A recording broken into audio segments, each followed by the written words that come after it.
சுந்தரமூர்த்தி சுவாமிகள் திருநென்றியூர் க்ஷேத்திரத்தை வழிபாடு செய்யும் பொழுது அவருக்கு திருநேடூர் என்கின்ற க்ஷேத்திரத்தினுடைய நினைவு வந்தது. அந்த திருநேடூரை பணியா விடலாமே என்று கேட்டு அங்கு பதியம் பாடினார். திருநேடூருக்கு சென்று பதியம் பாடிவிட்டு அங்கிருந்து புறப்படுகிறார். திருநேடூர் அங்கிருந்து வடக்க போனோம்னா சீர்காழி வந்துவிடும். உள்ளிருக்கு வேடூர் வைத்தீஸ்வரன் கோயில் தாண்டி சீர்காழி வந்துவிடும். சீர்காழியினுடைய மேற்கு திசையில் பைபாஸ் ஒட்டி திருக்கோலக்காய் என்கிற க்ஷேத்திரம் இருக்கிறது. இந்த கோலக்காய் என்கிற க்ஷேத்திரத்தினுடைய பதிகத்தை நம்ம தொடக்கத்திலே பார்த்துருக்குறோம். ஏற்கொண்டு கலிக்காம நாயனார் பதிகம் புராணம் தொடங்கும் பொழுது அதை பார்த்துருக்குறோம். அதனால் அந்த பதியத்தை மட்டும் நம்ம பார்க்க போகிறதில்ல. அந்த பதியை பார்த்து தான் ஆகணும் அப்படிங்கிறவங்க இதை என்னுடைய யூடியூப் சேனலே போட்டிருக்கோம். இந்த வகுப்பு உங்கள் இடத்துலதே இருக்குது, அதை நீங்கள் கேட்டுக்கலாம். சிறிது நேரம் திரும்பி பேசினதே பேசி நம்ம பேசி கொண்டிருந்தோம்னால் நமக்கு நேர விரயம் ஏற்படும். அதனால் இப்போ திருப்புங்கூர் அணைந்து திரு கோலக்கா சொல்ல போகிறார் சுவாமி. ஏர்கொன் கலிக்காம நாயனார் புராணம் 153வது பாட்டு. அங்கன் இனிது அமர்ந்து அருளால் திருப்புன்கோர் அணைந்திரைச்சி கொங்கலரும் மலர்ச்சோலை திருக்கோலக்கா அணைய கங்கை சடை கரந்தவர்தம் எதிர்காட்சி கொடுத்தருள பொங்கு விருப்பால் தொழுது திருப்பதிகம் போற்றிதைப்பார். கோலக்காவுக்கு இது 2வது முறை வருவது. இவர் சிதம்பரத்திலிருந்து திருவாரூர் போகிற வழியில் வரும்பொழுதே கோலக்காவை பார்த்தார். அப்பவும் திருக்கழிமலத்துக்குள்ள நுழையவில்லை. ஏன்னா சீர்காழி திருஞான சம்பந்த பெருமானுடைய அவதாரத்தலம் என்பதனால அதை தன்னுடைய காலால் மிதிக்க அஞ்சின சுந்தரமூர்த்தி சுவாமிகள் அந்த தலத்தை வளமாக வந்தார்கள். வளமாக வரும்பொழுதே திருக்கோலக்கா சுவாமி எதிர்காட்சி அங்கேயும் கொடுத்தார். அங்கேயும் பதிகம் பாடியிருக்கார். அந்த பதிகம் கிடைக்கவில்லை. நம்ம ஆனால் அப்போவே என்ன பார்த்துருக்குறோம், இப்போ பாடப்பட்ட பதிகத்தை பார்த்துக்கிறோம்.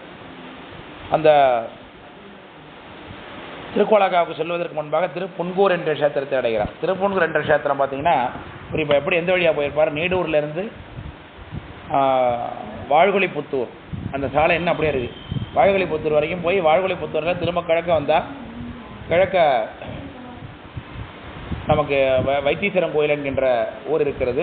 வைத்தீஸ்வரன் கோயிலிருந்து இன்னும் கிழக்கிலிருந்து கிழக்கு வடகிழக்காக போனால் நமக்கு சீர்காழி கிடைக்கும் இல்லையா, அந்த வழியாக போகிறார். இந்த திருப்புன்கூர் என்கிற க்ஷேத்திரத்தில் சுந்தரமூர்த்தி சுவாமிகள் இப்பொழுது பாடிய பதிகம் இல்லை, பிறகு திரும்பவும் வருகிறார். அதுதான் இந்த சரித்திரத்திலே முக்கியமான விஷயம். ஏர்கொன் கலிக்காம நாயனார் புராணம் தான் நம்ம பார்த்து கொண்டிருக்கிறோம். இந்த நாயனாருடைய அவதாரத்தலம் திருப்பெருமங்கலம்னு பேர். அது திருப்பங்கூர்லேருந்து ஒரு 1 கிலோமீட்டர் தள்ளி வடக்க இருக்குது. அங்கே தான் ஏர்கொன் கலிக்காமனார் இருக்காங்க. ஆனால் இப்போ திருப்பங்கூரை பாடின பொழுது அந்த பதிகம் நமக்கு கிடைக்கவில்லை. சுந்தரருடைய திருப்பங்கூர் பதிகம் பொன்னடி பாடியிருக்கார். அதில் ஏர்கொன் கலிக்காமனார் பற்றிய குறிப்புகள்லாம் இருக்குது. அதனால் அது இப்போ பாடிய பதிகம் இல்லை என்று சக்கர சமயம் அதை இங்கே குறிப்பிடல அதுதானே. பிறகு அவர் தொண்டநாட்டு தலையாத்தெல்லாம் நிறைவு செய்துவிட்டு இங்கே வந்து பெருமானை தூது கொண்டதுக்கு பிறகு தான் ஏர்கொன் கலிக்காமனாரோட சப்ஜெக்ட் தொடங்குகிறது. அதனால் அந்த பதிகம் நம்ம அப்போ பார்ப்போம். திருப்பங்கூரை பற்றி திருப்பங்கூரோட சேத்திரத்தை பதிகத்தை சொல்லும் பொழுது முந்தி நின்ற வினைகள் அவை போக சிந்தி நெஞ்சே சிவனார் திருப்புன்கூர். திருப்புங்கூரை சிந்திக்க சொல்கிறார். அதனால தான் சிந்தி கொண்டிருக்கிறோம். நம்முடைய வினை போகணும்னா என்ன செய்யணுமா, திருப்பங்கூர் என்று சிந்திக்க வேண்டும் என்று சொல்கிறார். அதனால் அந்த திருப்பங்கூரை தரிசித்து விட்டு அங்கிருந்து புறப்பட்டு கோலக்காவுக்கு வருகிறார். கோலக்கானால அழகிய சோலை என்று அர்த்தம். அங்கே இருக்கிற சுவாமியை வழிபாடு செய்கிறார். அந்த தலத்தில் திருஞான சம்பந்த பெருமானாருக்கு இறைவன் தாளம் கொடுத்தார், குற்றாலம் கொடுத்தார். அங்கே மடையில் வாழை பாயம் ஆதரார் குடையும் பொய்கை கோலக்காவுலான்னு அவர் பாடுறார்.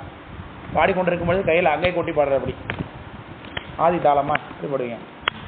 8 தானே, 1 2 3 1 2 1 2 1 அதானே தாளம், ஆதி தாளம். அதான் 1 2 3 4 என்னம்மா, 1 2 3 4 1 2 1 2 5 4 கரெக்டாக 8. வேறு ஆதி தாளம் முதற் தாளம்னு சொல்கிறாங்க. அதை அப்படி பாடிக்கொண்டிருந்தார். 1 2 3 4 பாடிக்கிட்டே இருக்கார். மடையில் போட்டு எனக்கு பாட தெரியாது, ஆனால் அப்படி பாடிட்டு இருக்கார். திடீர்னு பார்த்தா கையில் தாளம் வந்துட்டு அப்படியே தாளத்தை போட்டுகிட்டே இருக்கார். எண்ணி போடுறாரு ஞானசம்பந்தம். சரவணனை கேட்டான்னு சொல்லுவார், இப்படி இப்படி போட்டுட்டு விரல் இருக்கான்னு என்ன பார்த்துக்கணும் அப்படிங்கிறாரு. அதான் இப்படி இப்படி தட்டுருச்சா பார்க்குறப்பல அதனால் விரல் இருக்கான்னு அப்போ பார்த்துக்கலாம், தொட்டு தட்டு அப்போ அடிப்பார் சரவணா. அதாவது அகை கொட்டி சிவக்க போறாதத சிவருமான் அவருக்கு பொற்றாளம் கொடுத்தார். தாளம் கொடுத்த செய்தியை சுந்தரமூர்த்தி சுவாமிகள் இந்த பதியத்தில் வைத்து பாடுகிறார்.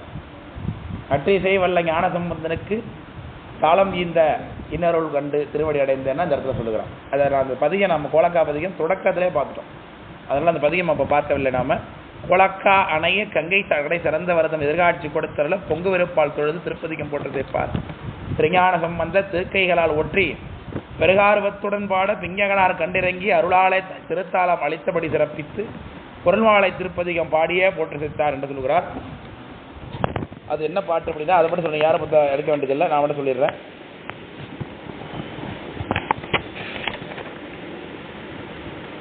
பாட்டு கோலக்காவில் நாளும் இன்னிசையால் தமிழ் பரப்பும் ஞான சம்பந்தனுக்கு உலகவர் முன் தாளம் இந்த அவன் பாடலுக்கு இறங்கும் தன்மையாளனை என் மன கருத்தை ஆளும் பூதங்கள் பாட நின்று ஆடும் அங்கனந்தனை என் கணம் இறைஞ்சும் கோளிலி பெருங்கோயில் உளானை கோலக்காவினில் கண்டு கொண்டேனே என்று 8வது பாட்டில் அந்த குறிப்பு இருக்கு. தாளம் இன்னிசையால் பாஃப் ஆயிடுமா?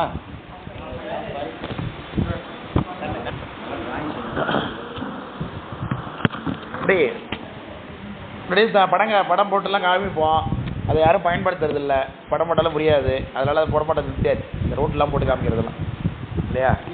அதானே? வேணாம் வேணாம் வேணாம், படம் ஒன்றும் படம் கிடையாது இப்போ. அதனால அருளாலே திருத்தாளம் அளித்தபடி சிறப்பித்து பொருள் மாலை திருப்பதிகம் பாடியே பொற்றி செய்தார் என்று சொல்லி அங்கே பதிகமாடி செய்தியை சேக்கரார் சாமிகள் வர்ணிக்கிறார்கள். தொடர்ந்து அடுத்த கஷேத்திரத்துக்கு போறார். இப்போ அங்கேருந்து வரும்பொழுது இப்படி வந்தார், இங்கேருந்து போகும்போது இப்படி போறார். இப்போ குருகாவூர் என்பது சீர்காழிக்கு கிழக்க இருக்கு. சீர்காழிலேருந்து ஒரு 10 கிலோமீட்டர் டிஸ்டன்ஸில் இருக்கு குருகாவூர் இருக்கு. இப்போ அந்த ஊர் கருகாவூர்னு சொல்கிறார்கள். அந்த வழியாக போறார், சீர்காழியை கடந்து போகணும் அப்படிங்கிறதுனால. மூவாத முழு முதலார் முதற்கோலக்கா அகன்று தாவாத புகழ்த்தன்பை வளங்கொண்டு தாழ்ந்து இறைஞ்சி நாவார் முத்தமிழ் விரகர் நற்பதங்கள் பரவி போய் மேவாசம் புறம் செற்றார் குருகாவூர் மேவுவார். சண்பையை ஏன் வளம் கொண்டு போறார்? சீர்காழி ஞானசம்பந்தருடைய அவதார கஷேத்திரம் என்பதனால அதில் நாம கால் கொண்டு மிதித்தல் தகாது என்று எண்ணுகிறார். நாவார் தமிழ் விரகரு, விரகன்னா தலைவன் அர்த்தம், தமிழுக்கு தலைவன் என்று அர்த்தம். ஞானசம்பந்தர் நாவினாலே உலகத்தை வசப்படுத்தியவர் இல்லையா? நாவார் தமிழ் விரகர நற்பதங்கள் பரவி போய் அவருடைய திருவடியை வணங்கி கொண்டு மேவார்தம் புறம் செற்றார் குருகாவூர் மேவுவார் என்று சிவருமானுடைய திருவடி, சிவருமான் உரையக்கூடிய தலமாகிய குருகாவூர் கஷேத்திரத்தில் கிடைக்கிறது. அந்த குருகாவூருக்கு ஒரு தலபுராணம் உண்டு, இது பெரிய புராணத்தில் இல்லை. ஞானசம்பந்த பெருமானார் கங்கையில் நீராட வேண்டும் என்று விரும்பியதாகவும் அதற்காக நீ குருகாவூருக்கு வந்தால் உங்கள் கங்கையை காட்டுவோம் என்று சிவருமான் சொல்லியதாகவும் தலபுராணம் அங்கே வழங்குகிறது. அதனால தைப்பூசம் அன்றைக்கு, தை அமாவாசை அன்றைக்கு ஞானசம்பந்த பெருமானார் சீர்காழியிலிருந்து புறப்பட்டு குருகாவூரை அடைகிறார். குருகாவூரில் பஞ்சமூர்த்தியா சுவாமி எழுந்தருளி எதிர்கொள்வார். அங்கே ஒரு கிணறு இருக்கு, பால் கிணறுன்னு அதுக்கு பேர். அந்த பால் கிணறு தீர்த்தவாரி இன்றைக்கு நடைபெறும். அந்த கிணறு பாருங்க, அதிசயம். ஞானசம்பந்தர் வர வரைக்கும் சாதாரண கிணறு போல தான் இருக்கும். ஆண்டு முழுவதும் மக்கள் ஒன்றும் புழங்குவது கிடையாது அந்த கிணத்துல. நாங்கள் சென்று பார்த்த பொழுது அதில் ஆமை எல்லாம் மேலே தெரிஞ்சுட்டு இருந்தது. பாழிக்கிணறோட பார்த்து எப்படி இருக்கும்? பாழிக்கிணத்துல தண்ணி இருந்ததுன்னா அது போல தான் பழைய கிணறாக தான் இருந்தது. மக்கள் ஒன்றும் பயன்படுத்தலாத.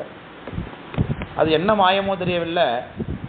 திரைப்படங்கள் எல்லாம் பார்த்தீங்கன்னா இந்த கோவா இந்த மாதிரியான கடற்கரையெல்லாம் பார்த்தீங்கன்னா ஒரு மாதிரி நீல கலரில் பச்சை கலராக கடல் தெரியும் பார்த்துருக்கீங்களா? பீச்சை கடலில் படத்தில் பார்த்தா கடல் ஒரு மாதிரி கலராக தெரியும், நேரில் பார்த்தா அந்த கலர் தெரியாது. படத்தில் பார்க்கும்போது ஒரு மாதிரி ஸ்கை ப்ளூ கலராக தெரியும் அது. ஆமாம், அந்த அந்த நிறத்தில் இந்த தண்ணீர் மாறிவிட்டது. ஞானசம்பந்தர் வந்த உடனே அந்த இடத்துக்கு அந்த தீர்த்தம் எப்படி மாறிச்சு, அந்த பால் கலந்தது போன்று வெளிந்த நிறமாக அந்த கிணற்று நீர் மாறியதை அதிசயம். என்ன சொல்ல போனால் நம்ம ஐயா ராமசாமி ஐயா போட்டிருக்காங்களே சட்டை, அந்த கலருக்கு அது மாறிவிட்டது தண்ணீர். பச்சை பசேர்னு இருந்த டார்க்கு பாசி பிடித்தது போன்ற நிறத்தில் இருந்த அந்த தண்ணீர் அது மாதிரி வெளிந்த நிறமாக அந்த நீர் மாறி அதிசயத்தை பார்த்தோம். நாங்கள் போய் முதல்ல கிணத்தை பார்த்துட்டு கோயிலில் போயிட்டோம். சாமியெல்லாம் தரிசனம் பண்ணிட்டு தீர்த்தவாரி ஆகிட்டு இருந்தது. சரி, தீர்த்தவாரி ஆகிட்டு எல்லோரும் குளிச்சுட்டு இருந்தாங்க. வாரியை மட்டும் தான் மேலே ஊற்றிட்டு இருந்தாங்க. போய் பார்த்தாக்க அப்படியே தண்ணி நம்பவே முடியல, என்ன அதிசயம் இதுன்னு. ஒரு 10 லிட்டர் பாலத்துக்கு ஒரு தண்ணியில் ஊற்றினா எப்படி இருக்கும், அதை போல் பளிச்சுன்னு அந்த தண்ணீர் ஆகிருந்தது. இல்லை தீர்த்தவாரியானது அது கேட்டோம், விசாரிச்சது. அப்படித்தான் இந்த சாயந்தரம் திரும்பி பழைய போல ஆகிடும் கிணறு என்று சொன்னார்கள். ஆச்சரியமாக இருந்தது. ஞானசம்பந்தருக்கு அங்கே அபிஷேகம் ஆகும் அந்த குருகாவர்களுடைய கோயிலில். அபிஷேகம் ஆகி திரும்பி அங்கேருந்து புறப்பட்டு சாமி சீர்காழிக்கு வந்துடுவார். இது தை அமாவாசை அன்றைக்கு நடைபெறும். அடுத்த தை அமாவாசைக்கு பிளான் பண்ணி போயிட்டு வந்துடுங்க, வாய்ப்பு இருக்கிறவங்க தரிசனம் பண்ணி நீராடிக்குவாங்க. தை அமாவாசை அந்த குருகாவூர் என்கின்ற கஷேத்திரத்துக்கு சுந்தரமூர்த்தி சாமிகள் இப்போ போகிறாங்க. மேவார்தம் புறம் செற்றார் குருகாவூர் மேவுவார் என்று சொல்கிறார். அப்போ பசி, அதிகமான பசி வந்துருச்சு சுந்தரமூர்த்தி சாமிக்கு. இன்னும் சாப்பாடு சமைக்கிறவங்களாம் பின்னாடி வந்துருச்சுருக்காங்க, பரிசனங்கள்லாம். ஒரு முன்னாடி போயிட்டு இருப்பாரு, பின்னாடி சமைச்சிட்டு இருக்கவங்களாம் சாப்பாடு ஆகிட்டுனா நான் புறப்பட்டு இருக்கேன்ப்பா பின்னாடி நீங்கள் வாங்கன்னு சொல்லிட்டு தானே போகிறது வழக்கம். அதில் சுந்தர சாமி போவார், முன்னாடி போயிடுறாரு. சமைக்கிறவங்கலாம் சாப்பிட்டு விட்டு முடிச்சு எல்லாத்தையும் பாத்திரத்தில் மண்டத்தெல்லாம் கழுவி எடுத்துக்கிட்டு வண்டியில் ஏற்றிக்கிட்டு பின்னாடி வருவாங்க. இது வழக்கம். இதே மாதிரி நம்ம திருமுருகன் பூண்டியில் சாமியோட பரிசனங்கள் நாயனார் கொடுத்த கழற்றறிவார் நாயனார் கொடுத்த பொருட்களை ஏற்றுக்கொண்டு முன்னே சொல்வதை பார்க்கிறோம். இங்கு பின்னே வந்து கொண்டிருக்கிறார்கள் போல இருக்கிறது. உன்னீரின் வேட்கையுடன் உரு பசியால் மிக வருந்தி பன்னீர்மை மொழி பறவையார் கொழுநர் வரும் பாங்கற் கண்ணீடு திருநுதலார். கண்ணீளமா இருக்கக்கூடிய திருநுதல் நெற்றி. சிவருமான் வந்து நிற்கிறார் அந்த இடத்துல சுந்தரமூர்த்தி சாமியோட வரவு நோக்கி கொண்டு. கண்ணீடு திருநுதலார் காதல் வர கருத்து அறிந்து தண்ணீரும் பொதிசோறும் கொண்டு வழி சார்கின்றார். இவர் பசியோடு வருவதை அவரால் பொறுத்து கொள்ள முடியவில்லை. அதனால தன்னடியார் இடர்கண்டு வாழாயிராதவன் அம்மையார் அதெல்லாம் சொன்னாங்க. ஒரு பசியோட வந்து கொண்டிருக்கிறார் சுந்தரமூர்த்தி சாமி. நேரம் டைமுக்கு சாப்பாடு கொடுக்கணும், நேரத்துக்கு சாப்பிட்றவங்க போல் இருக்கு இல்லையா, அதனால அவங்க கொடுத்துட்றோம். சுகர் தானே வந்து நிற்கிறதே, சுகர் தானே.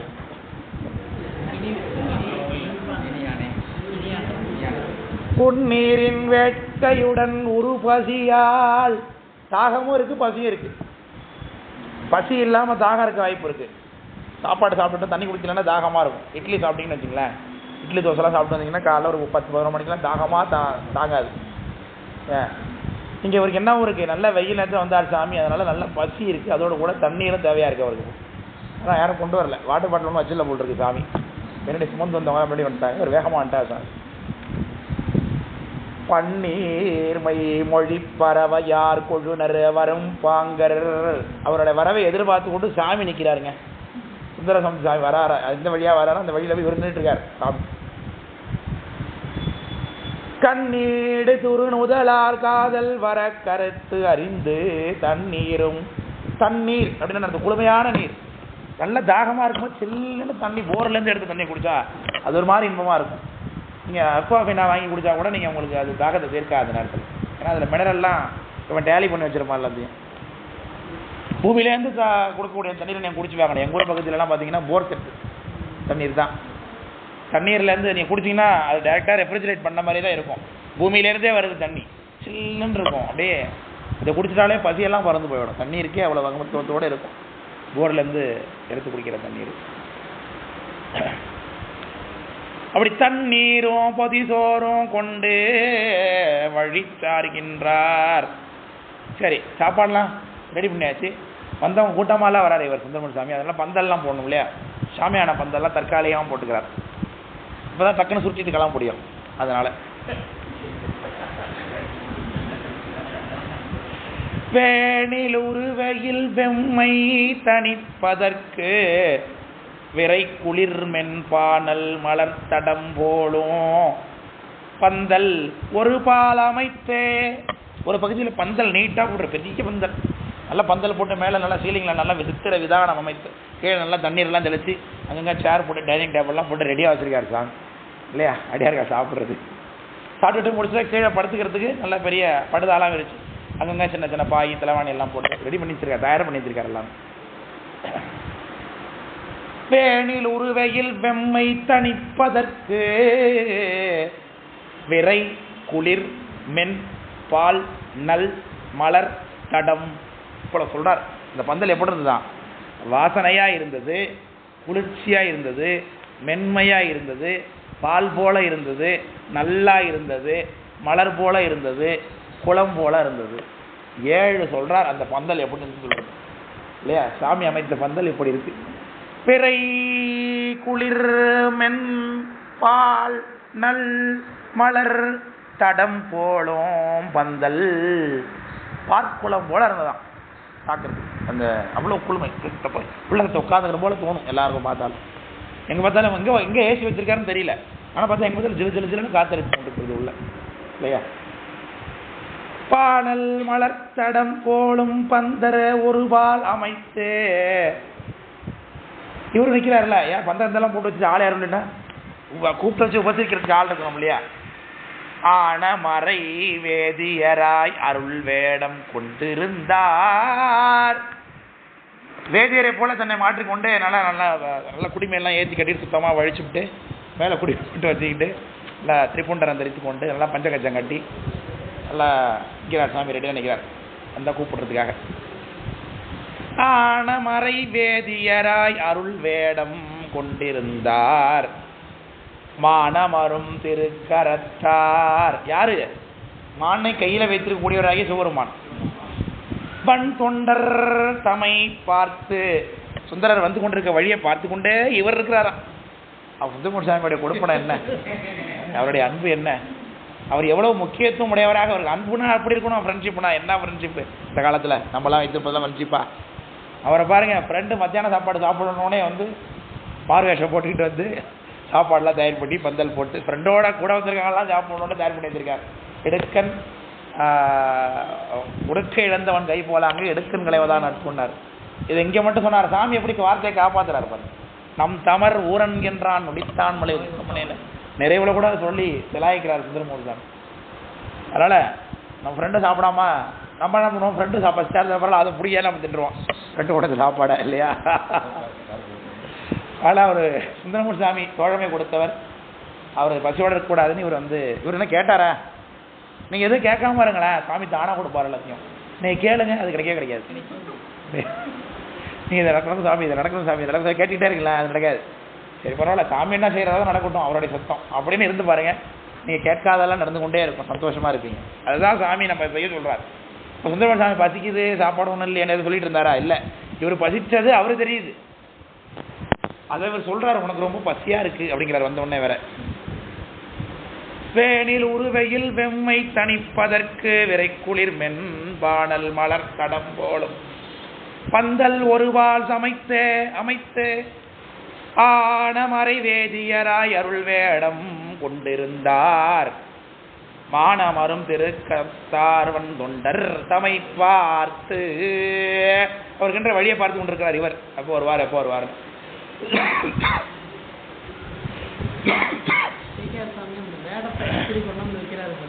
குறுகாவூர் அமர்ந்தருளும் குழகர் வழி பார்த்து இருப்ப. சாமி இப்படி வழி பார்த்து கொண்டிருக்க யார் இவரு? குறுகாவூர் அமர்ந்தருளும் குழகர். அந்த ஒரு சாமி தானே வந்து நின்றுட்டு இருக்கார். திருவாரூர் தம்பிரான் தோழர் வந்துட்டு இருக்கிறது யாரா? திருவாரூர் தம்பி சேங்கடா டயமா போறதா பாருங்க. திருவாரூர் சாமியோடைய தோழர் வர்றது குருகாவூர் சாமி பார்த்துக்கிட்டு இருக்காராம்.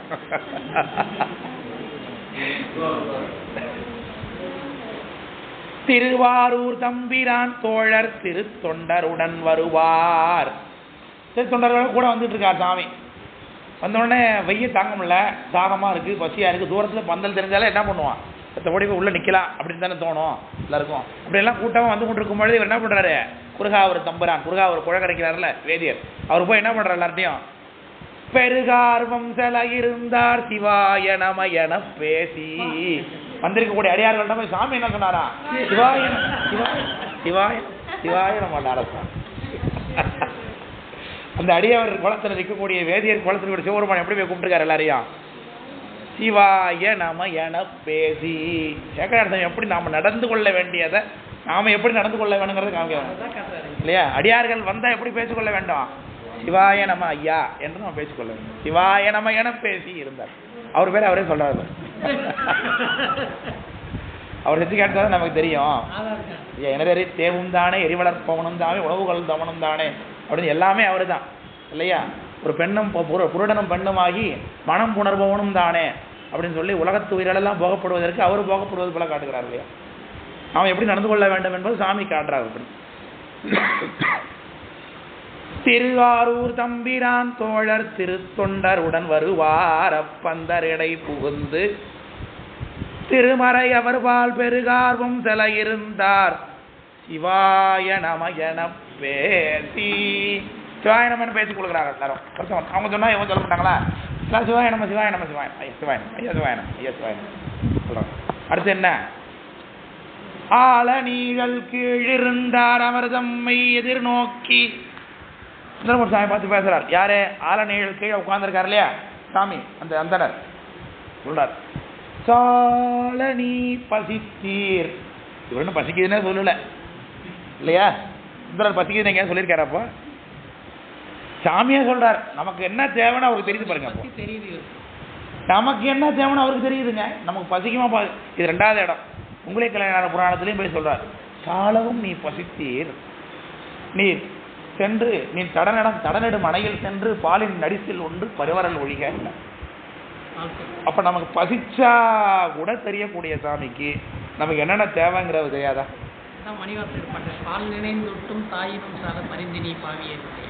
அம்மாவோட அதிகமா பரிந்து நமக்கு செய்யறார் அப்படின்னு சொல்லுகிறார். நமக்கு என்ன வேணும் அப்படிங்கிறது அவருக்கு தெரியும்.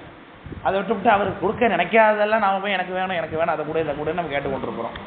அதனாலே பிரச்சனை ஆயிடுது அவருக்கும் நமக்கும் இல்லையா.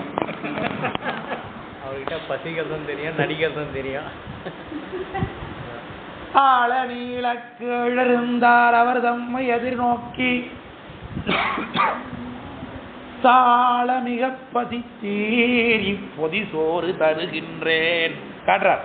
இப்பொதி சோறு, பொதி சோறுனோடனே அப்பர் சாமிக்கு கொடுத்தாப்புல மடிச்சு தூக்கிட்டு போனார்னு நினைச்சுக்காதீங்க. பொதி சோறுனா என்னன்னு சீக்கிரம் எழுதுறாங்க, சோற்றோடு கூட்டி உண்ணக்கூடிய கூட்டு கறி வகைகளையும் பொதிந்து வைத்து கட்டப்பட்டது, அதுதான் பொதி சோறுங்கிறார். சோத்துக்கு தொட்டுக்கிறதுக்கு நேற்று கூட இன்னும் அந்த பேக்கில் பௌத்த சமய நிராகரணத்தில் கூட வரும் அது. இப்போ பருப்பு கறியை சாதத்தோடு கலந்துட்டா அது சாம்பார் சாதம் இல்லையா. ரசத்தை தனியாக வச்சு ரசத்தோட சாதத்தை கலந்து கட்டிங்கன்னா ரசம் சாதம். எலுமிச்சம்பழ சாற்றை அதை கலந்திங்கன்னா எலுமிச்சை சோறு, தயிர் அதில் கலந்துட்டிங்கன்னா தயிர் சோறு. இப்படி வைத்து கொடுக்குறோம் இல்லையா. வெள்ளத்தை கலந்திங்கன்னா சக்கரை பொங்கல், இப்படி புளி சாதம் இப்படிலாம் வைத்து கொடுக்குறோம். இதெல்லாம் பொதி சோறுன்னு பேர். கறியை தொட்டு கொண்டு திங்க வேண்டிய கறியை சாதத்தோடு சேர்த்து கிளறி வச்சோம்னா அதுக்கு என்ன பேர், அதுக்கு வெரைட்டி மீலா, வெரைட்டி மீல், வெரைட்டி ரைஸ். அது தயார் பண்ணி வச்சிருக்காரு சாமி. இப்போ ஏன்னா நிறைய பேருக்கு சமாளிக்கிறது கொஞ்சம் எல்லாரையும் உட்காந்து எல்லாம் போட்டு டக்கு டக்குன்னு பசியாக இருக்குது. இப்போ அதோட முடியாதுன்னு இல்லை, வந்தோடனே சாப்பிட்ணும். கையில் ஒரு பிளேட்டை கொடுத்து டக்குன்னு சாத்த கூட்டமாக சாப்பிட்டோமான்னு போயிட்டே இருப்பாங்க இல்லையா. அதில் ஒரு 4 அடியில் உங்களை மாதிரி சாப்பாடு பரிமாறுறதுக்கு வரீங்க இல்லையா. சாப்பாடு எல்லா அடியார்கள் போன உடனே சாப்பாடை உட்காந்தது இல்லாமல் நம்ம எது உட்காந்து பரிமாறணும் முதல்ல இல்லையா. இப்படி பரிமாறக்கூடிய அடியார்கள் இருந்திருப்பாங்க. அதில் உடனே டக்கு டக்குன்னு ஆளுக்கு ஒரு அண்டா எடுத்து கொண்டார்கள், ஒரு அண்டா வட்டி எடுத்துக்கிட்டாங்க. ஆளாளுக்கு கொஞ்சம் எல்லாம் போட்டு உட்கார வச்சு டக்கு டக்குன்னு பரிமாறுறார்கள். அது சொல்லுகிறார், இப்பொதி சோறு தருகின்றேன் காலம் இனி தாழாமே கை கொண்டு இங்கு இனிது அருந்தி. டைம் வேஸ்ட் பண்ணாதீங்க, சீக்கிரம் சாப்பிடுங்கிறார். தண்ணி எப்படி தெரியுமா? சாதாரண தண்ணி இல்லை, நான் பாக்கெட் இது பாட்டிலில் தண்ணி வாங்கி வச்சுருக்கேன், நினைக்காதீங்க. இது எங்கள் வீட்டு கிணத்துல இறச்சி தண்ணி, அது வாசனையாக இருக்கும்போது ஏலக்காயெல்லாம் தட்டி போட்டு வச்சிருக்காரு சாமி. சாதாரண தண்ணி இல்லையா அது? அது தண்ணியில் என்ன போட்டிருக்காரு? கேல நரும் குளிர் தண்ணீர், ஏலக்காய் தட்டி போட்டிருக்காரு குடிக்கிற தண்ணியில், வாசனையாக குடிக்கிறதுக்காக இல்லையா? நமக்கு என்னைக்கு இப்போ தரப்படாது தெரியல அதெல்லாம். படிக்கிறதே கூட சாப்பிட்ற அனுபவம் தானே. காலம் இனித்தாழாமே கை கொண்டு இங்கு இனிதருந்தி ஏலனரும் குளிர் தண்ணீர் குடித்து இளைப்பு தீரும் என இடத்துல கொடுத்துருக்காரா? சரி,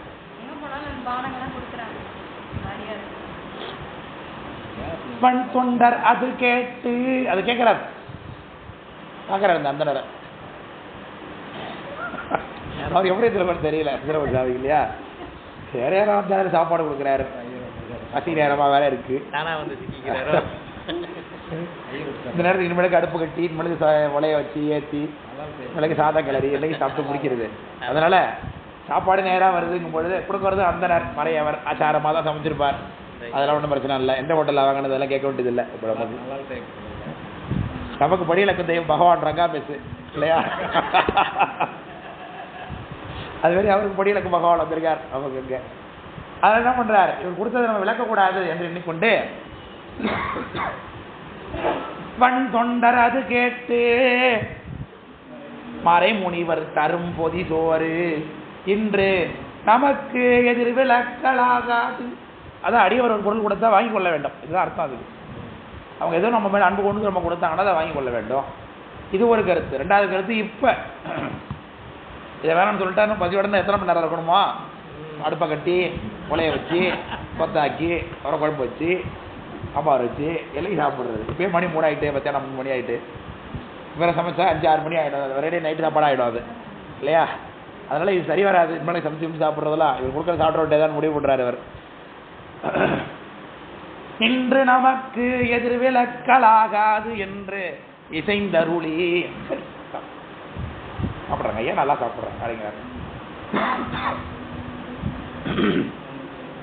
பொன் தயங்கு நூல் மார்பர் தரும் பொதி சோறு அது வாங்கி சென்று திருத்தொண்டருடன் திருவமுது செய்தருளி. இந்த ஒரு காட்சி நமக்கு யூகிக்க முடிகிறது. அந்த உடனே எல்லாருக்கும் சாப்பாடு போயிட்டாங்க. சுந்தரமூர்த்தி சாமி நின்று கொண்டு இருந்திருக்கலாம். அதில் இவர் மட்டும் என்ன பண்ணுறாரு? ஒரு தட்டிலையோ ஒரு இலையிலையோ ஓட்டு எடுத்து கொண்டு வந்து இவர் கையில் சாமி நேராக கொடுக்குறாருன்னு தெரிகிறது. ஏன் சொல்கிறாரு? மறைமுனிவர் தரும் பொதி சோறு இன்று நமக்கு எதிர்விளக்கலாகாதுன்னு கையில் கொடுத்ததை வேணான்னு சொல்ல முடியாது. இசைந்தருளி பொன் தயங்கு நூல் மார்பர் தரும் பொதி சோறு அது வாங்கின. அப்போ என்ன அர்த்தம்? ஒரு பாக்கு தட்டில் போட்டு கொடுத்துருப்பாருன்னு தெரிகிறது இதுலேருந்து இல்லையா? இல்லை ஒரு தங்க தட்டோ வேறு வெள்ளி தட்டோ ஏதோ ஒரு தட்டில் ஒரு இலையை போட்டு அது மேலே கொஞ்சம் சக்கரை பொங்கல், கொஞ்சம் புளி சாதம், கொஞ்சம் தயிர் சாதம். நல்ல வேலை அவன் பிஃபோர் லஞ்ச் வரல. இது இல்லைனா நம்ம அதை எதிர்பார்த்துட்டு இருந்திருப்போம். ஆஃப்டர் லஞ்ச் எடுத்துட்டு இந்த பிரச்சனை இல்லை, இந்த சாப்பாடு ஈவெண்ட்டு இல்லை நம்ம எல்லாம் சக்கரை பொங்கல் தயிர் சாதம் எதிர்பார்த்துட்டு போயிருப்பாங்க. அதனால் இப்போ கொடுத்தாலும் சாப்பிட்லாம் தான், அப்படி தானே இருக்கு இப்போ அது சொல்கிறது இல்லையா? எல்லாத்தையும் கொஞ்சம் எடுத்து வச்சு கொண்டு வந்து கொடுக்குறார். சாப்பிடுங்க என்ன கொடுக்குறார், அதை வாங்கிக்கிறார். வாங்கி கொண்டு சுந்தரமூர்த்தி சாமியை பாருங்க. பொன் தயங்கு நூல் பார்பர் தரும் பொதி சோறு அது வாங்கி சென்று எங்க போறார்? அவர் கூட வந்த அடியவர்கள் கூட்டமா உட்காந்து சாப்பிட்றாரு. அங்கே போய் உட்காந்து சாப்பிட்றாரு இவர். ஏன்? திருக்கூட்டத்துக்கு ஒரு தலைவராக இருந்தாலும் இவர் தனியாக நான் தனி ரூமில் தானே உட்காந்துக்கணும், உட்காந்துட்டு எனக்கு தனியாக சமைச்சு கொடுக்கணும் என்ன பாருங்க. அவர் தனியாக உட்காந்து அந்த டேபிள்லாம் போட்டு தனியாக கவனிக்கணும். இதை வாங்கிட்டு எங்கே உட்காந்து சாப்பிட்றாரு சாமி? அது வாங்கி சென்று திருத்தொண்டருடன் திருவமுது செய்தருளி. அடியார் கூட உட்காந்து சாப்பிடுகின்றார். தலைமைத்துவம் இல்லையா? தலைமைத்துவம் அப்படிங்கிறத விட நம்ம எல்லாம் எதை தான் எதிர்பார்க்குறோம்? அடியார் கூட உட்காந்து சாப்பிடணும், அடியார் கூட இருக்குங்கிறது தான். இந்த ஞானசம்பந்தரே அடியார் கூட இருக்கிறதா விரும்புகிறார். தலைமைத்துவம் அடியார் கூட நான் போயிருக்கணும்னா அவங்க கூட நான் பெரிய ஆள் என்பதை காட்டிக்கொண்டு அங்கே இருக்கக்கூடாது. ஞானசம்பந்தர் திருநிலக்க நாயனார் வீட்டுக்கு போகிறாரு. அங்கே நீலகண்ட யாழ்ப்பாண நாயனாருக்கு தனியாக தங்கிறதுக்கு ஒரு இடம் தேவைப்படுது. அதை போய் நீலலக்க நாயர்கிட்ட கேட்குறாரு, இவருக்கு ஒரு ரூம் கொடுங்கப்பா, உங்கள் வீட்டில் நல்ல பெரிய வீடு, பெரிய வீடு தானே, மாடியில் கொடுத்துட்றீங்களா? அதை அவர்கிட்ட கொடுத்துருங்க, சாவி கொடுங்க, கொடுத்துட்றேன் அப்படின்னு கேட்கல. திருநிலக்க நாயனார் வீட்டுக்கு போய் நீலகண்ட பெரும்பானார்க்கு இன்று இரவு தங்க ஒரு இடம் கொடுத்து அருளுவீங்கிறாருங்க ஞானசம்பந்தர். அவர் சொல்ற வேலையை தலையால செய்யறதுக்கு இவர் காத்திருக்கார் திருநக்க நாயனார். அவர்கிட்ட போய் ஞானசம்பந்தர் எப்படி கேட்கிறாரு, நீலகண்ட பெரும்பானார்க்கு இன்று இரவு தங்க ஒரு இடம் கொடுத்து அருளுவீர் என்று இவர் அருளுவீர்னு கேட்கிறார். அது பரமாச்சாரியர்களுக்கு உள்ள பக்தி. அடியாரிடத்தை நம்முடைய மெடுக்க காண்பிக்க கூடாது. என்னுடைய கல்வியையும் செல்வத்தையும் புகழையும் பேரையும் பணத்தையும் திருவேடந்தாரிகள்கிட்ட காமிக்க கூடாது. இதை விட பெரிய செல்வமாக திருருத்ராட்சம் அவங்கள்ட்ட இருக்கு. அதனால அவங்கள்ட்ட போய் நம்மகிட்ட இருக்கக்கூடிய பொய்யாகிய செல்வத்தை எல்லாம் காட்டி கொண்டிருந்தோமானால் இதெல்லாம் இல்லாமலே போயிடும், பொய்யாவே போயிடும். அதனால மெய்த்தவ வேடமே மெய்ப்பொருள் என்று காட்டுகிறது புராணம். அதனால அவர்களிடத்தை நாம் என்ன செய்ய வேண்டும், அந்த பக்தியோடு இருக்க வேண்டும் என்று இதை சொல்லுகிறார் இந்த இடத்துல. அந்த அடியார் சாமி கொடுத்த சாப்பாட்டை வாங்கி கொண்டு போய் எங்கே உட்காந்து சாப்பிடாரு, அந்த கூட்டத்தோட சாப்பிடுவார். சுந்தரமூர்த்தி சாமி உட்காந்து அதில் எண்ணி பார்ப்பதற்கே அவ்வளோ ஒரு இனிமையாக இருக்கிறது இல்லையா. இதெல்லாம் ஒரு படமாக எடுக்க மாட்டானோ நாட்டில், இதான் பார்க்கறது என்னடே கண்ட கைதே எடுத்து வைக்கிறானோட படங்கிற பேரில். இசைந்தருளி பொன் தயங்கு நூல் மார்பர் தரும் பொதி சோறு அது வாங்கி சென்று திருத்தொண்டருடன் திரு அமுது செய்தருளி எண்ணிறந்த பரிசனங்கள் எல்லோரும் இனிதருந்த. பரிசனங்கள்லாம் சாமி கூட வந்த வேலையாட்கள், அவங்க எண்ணற்ற பேர் இருக்கிறாங்க. கிட்டத்தட்ட ஒவ்வொருத்தவங்க கூடவே பல்லாயிரக்கணக்கான அடியார்கள் கூட போனாங்கிற ஒரு குறிப்பு இருக்கு. அதனால இவர் கூட எத்தனை பேர் வந்திருப்பாங்க நமக்கு தெரியாது. சுந்தரமூர்த்தி சாமி கூட எவ்வளோ பேர் தலையாத்திரை பண்ணியிருப்பாங்க தெரியல. அவ்வளோ பேருக்கு இப்போ சாப்பாடு போட்டாலும் இருப்பா. சுந்தரமூர்த்தி சாமிக்கு மட்டும் ஏதோ ஒரு கடையில் வாங்கிட்டு ஒரு பொட்டலம் கட்டி வச்சிருக்காரு பொண்ணு. இவர் கூட வந்து அடியாருக்கு எண்ணிருந்த பரிசனங்கள் அதோட விடல சேக்காடு சாமி. அந்த நேரத்தில் யாரெல்லாம் பசியோடு அந்த பக்கம் வந்தாங்களோ அவங்க எல்லாரும் சாப்பிட்டாங்களாம் இந்த இடத்துல. அது கூட நம்ம கொடுத்து வைக்கிற பாருங்க படம் இல்லையா. எண்ணிறந்த பரிசனங்கள் எல்லோரும் இனிதருந்த பண்ணிய பின் அம்மருங்கு பதித்தணைந்தார். பண்ணிய பின் ரொம்ப முக்கியமான குறிப்பு. நம்ம திருமணத்திலையும் நம்ம வகுப்புகளில் அமுது திருவமுது செய்யும் பொழுது முதல்ல அடியவர்கள்லாம் சாப்பிடுகின்றார்கள். சாப்பிட்டு முடிச்சதுக்கு பிறகு அமுது இருக்கா பார்த்தோன்னே வெளியில் போய் அடியார்கள் யாராவது ரோட்டில் போகிறவங்களை கூட்டு சாப்பாடு கொடுக்கணும். அந்த நேரத்தில் யாராவது பசியோடு போய் அந்த நேரத்துக்கு சாமி கூட்டு வைக்கிறார் பார்க்குறோம். முன்னாடிலாம் அந்த அங்கே சாப்பாடு நடக்கும் பொழுது பாத்திரத்தில் எடுத்து வந்து அன்பர்கள் வாங்கி செல்வார்கள் பார்க்குறோம். வெளில இருக்கிறவங்க யாரோ ஒருத்தவங்க சாப்பாடு கிடைக்குமா. ஒரு முறை ஒரு பெரிய புராண வகுப்புல தான் மத்தியான சாப்பாடு ஆகிட்டு இருக்கு. அப்போ ஒரு குடும்பத்தினர் வந்தாங்க, இங்கே சாப்பிட வந்தாங்க. வேற ஹோட்டலுக்கு வர பேர் வந்து உட்காந்தாங்க, சாப்பிட்டாங்க. சாப்பிட்டு முடிச்சோன்னே நான் விசாரித்தேன், என்னங்க ஐயா எப்படிங்க இங்கே சாப்பாடு வந்தீங்கன்னா, இல்லைங்கய்யா சாப்பாடு பசி நாங்கள் இந்த வழி வந்தால் ஹோட்டலில் எதிர்க்கான்னு பார்க்க வந்தோம். இங்கே பார்த்தா தருமபுரம் மடம்னு இருந்தது, மடமாச்சே சாப்பாடு இருக்கும்னு நினச்சி நாங்கள் உள்ளே வந்தோம், இருந்துச்சு சாப்பிட்டோம் நாங்கள். அதனால யாருக்கு என்ன வேணுங்கிறது சாமிக்கு தெரியும். அந்த நேரத்தில் அன்னைக்கு பெரிய புராண வகுப்பாக வச்சிருந்து அன்னைக்கு சாப்பாடே வச்சு அவர்கள் உண்ணக்கூடிய அளவுக்கு உணவையும் சாமி வச்சாரு பாருங்க இல்லையா. ஆமாம் ஆமாம். ஆடுவார் பசி தீர்ப்பார் பரவுவார் பணிகளாவார்னு திருடி பாடப்படுறாரு சாமி. அதனால அப்ப அடியாருக்கு முதல்ல கொடுத்துட வேண்டியது அது முக்கியம். எண்ணிறந்த பரிசனங்கள் எல்லாரும் இனிதருந்த பண்ணிய பின் அம்மருங்கு பதித்தணைந்தார்களும் அருந்த. இந்த பகுதியாக வந்து ஏழை எளிய மக்கள் பசியோடு வந்தாங்கன்னா அவங்களுக்கும், ஏன்னா நம்ம மட்டும் ஒரு கூட்டமாக இருக்கும். அதனால் நான் நிறைய இடங்கள்லாம் பார்க்குறோம். அடியார் திருவமுது நடக்கக்கூடிய இடங்களில்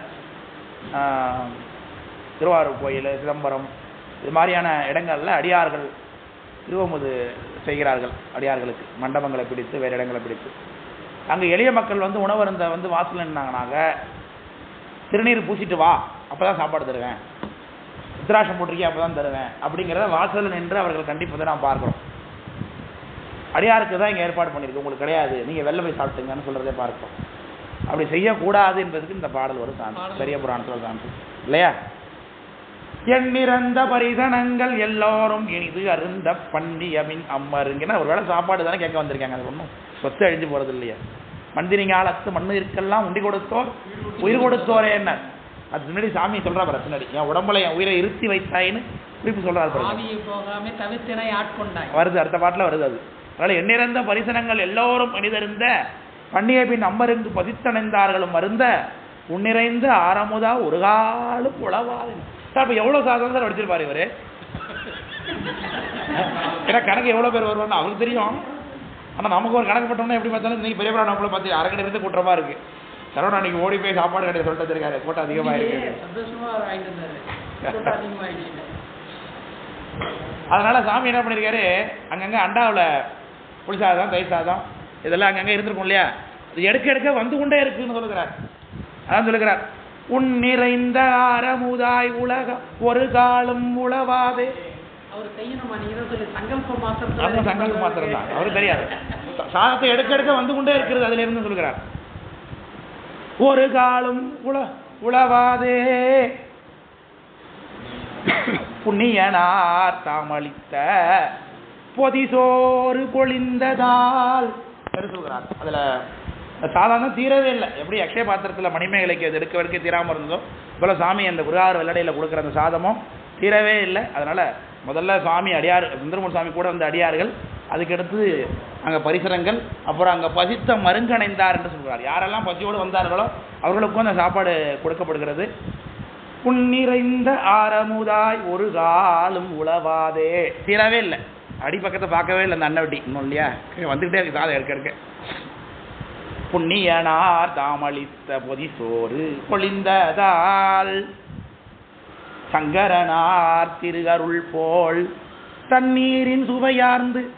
அங்கே வச்சுருந்த தண்ணீர் எப்படி இருக்கு, சாமியோட திருஅருள் போல இடிக்குதுங்கிறார். அதை சங்கரனார் திருஅருள் போல் தண்ணீரின் சுவை என்று காட்டுகிறார்.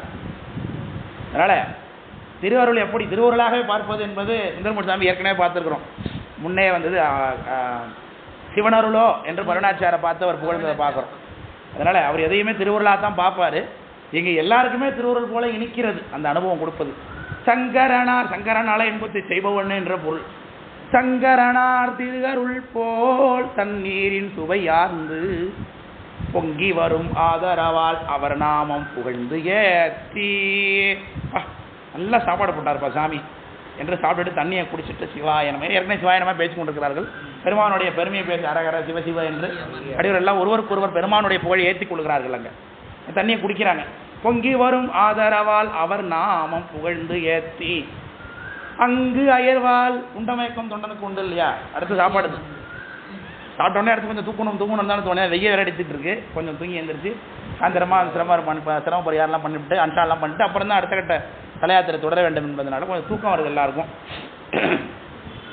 அங்கு அயர்வால் பள்ளி அமர்ந்து அருகணைந்தார்களும் குயில எல்லாரும் தூங்குகிறார்கள். சுந்தரமூர்த்தி சாமி கொஞ்சம் தூக்கம் வருகிறது.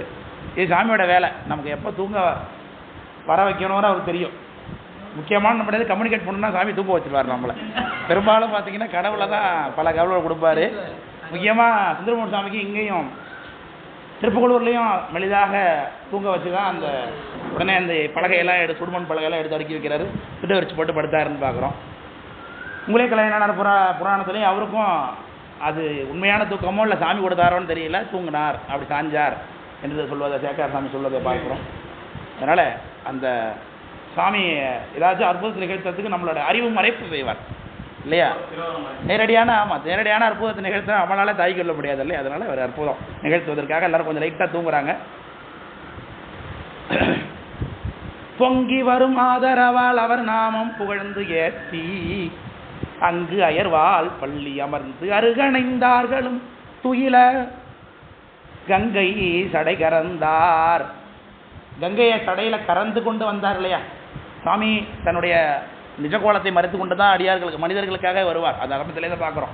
நம்ம எல்லாருமே சகலர்களுக்கு சாமி எப்படி வருவார், ஆதார தீட்சை தான் பண்ணுவார். ஆதாரமாக தான் வருவார். மூர்த்தியாகவும் ஆசானாகவும் வருவார். நம்ம பார்த்துருக்குறோம். அவருடைய கோலத்தை கண்ணுதலும் கரைக்கண்டமும் கரந்தருளி நேற்று பார்த்தோம் இல்லையா. மண்ணிடை மாக்கள் அருளை அப்படின்னு பார்த்துருக்குறோம். சீரணியும் நுதலன் விழி திருந்துமெறி பொருந்தவிடம் தெரிந்திடாமல் தாரினை அன்பரையாள அவர் போல் வந்த சைவ சிகாமணி என்று பார்க்கிறோம். அதனால் சாமி நம்மை ஆட்கொள்ளணும்னா எப்படி வருவார், அடியவர் கூடத்தில் திருவேடத்தில் தன்னுடைய உருவத்தை மாற்றிக்கொண்டு குருநாதராக வருவது வழக்கம். அதனால் இவர் கறந்து வந்தார் என்பதை குறிக்கிறதுங்க. கங்கை தடை கறந்தார், மறைந்தார். எதோட அப்பந்தரோடும் தாம் கறந்தார். போட்டு சிந்த பந்தரோட காணப்பட்டார் சாமி.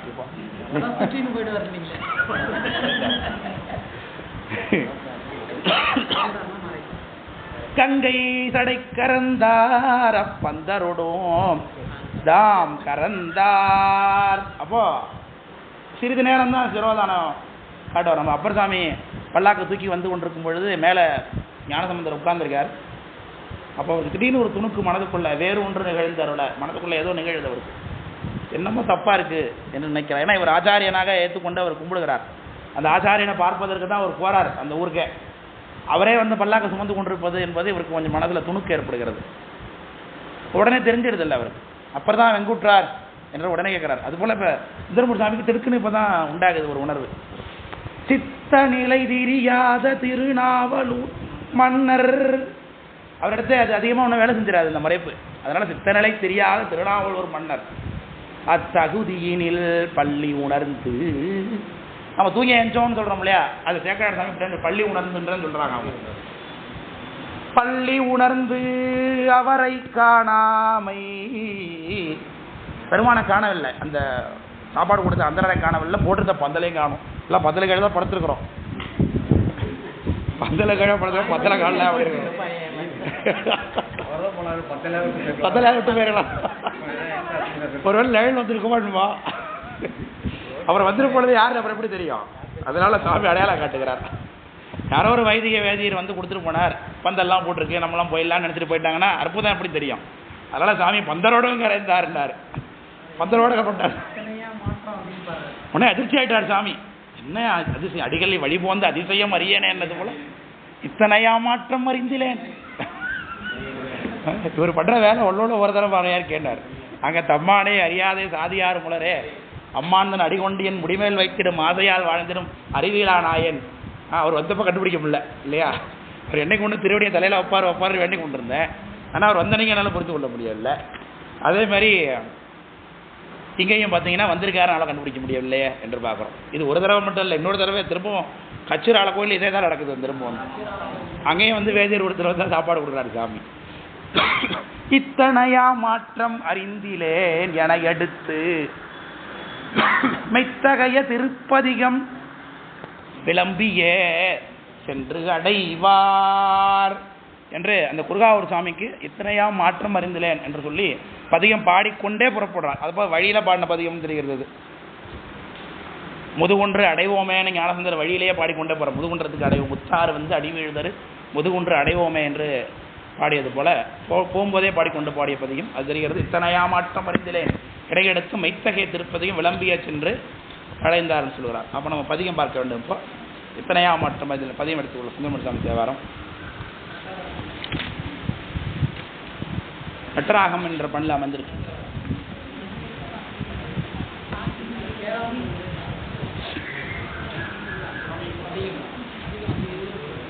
பாடம்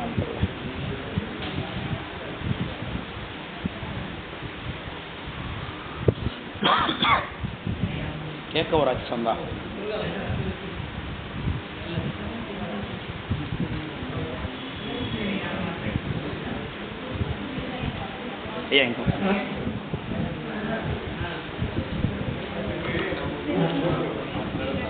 ஐயா பதிகத்தோடையும் எல்லாத்துக்கும் சேர்த்து ரூலா போட்டு அப்படிங்களா?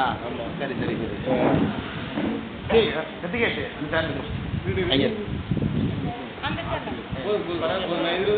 ஐயா ஐயா விண்ணப்பம் இந்த பதியத்தை பாடி காமிக்கிறேன்.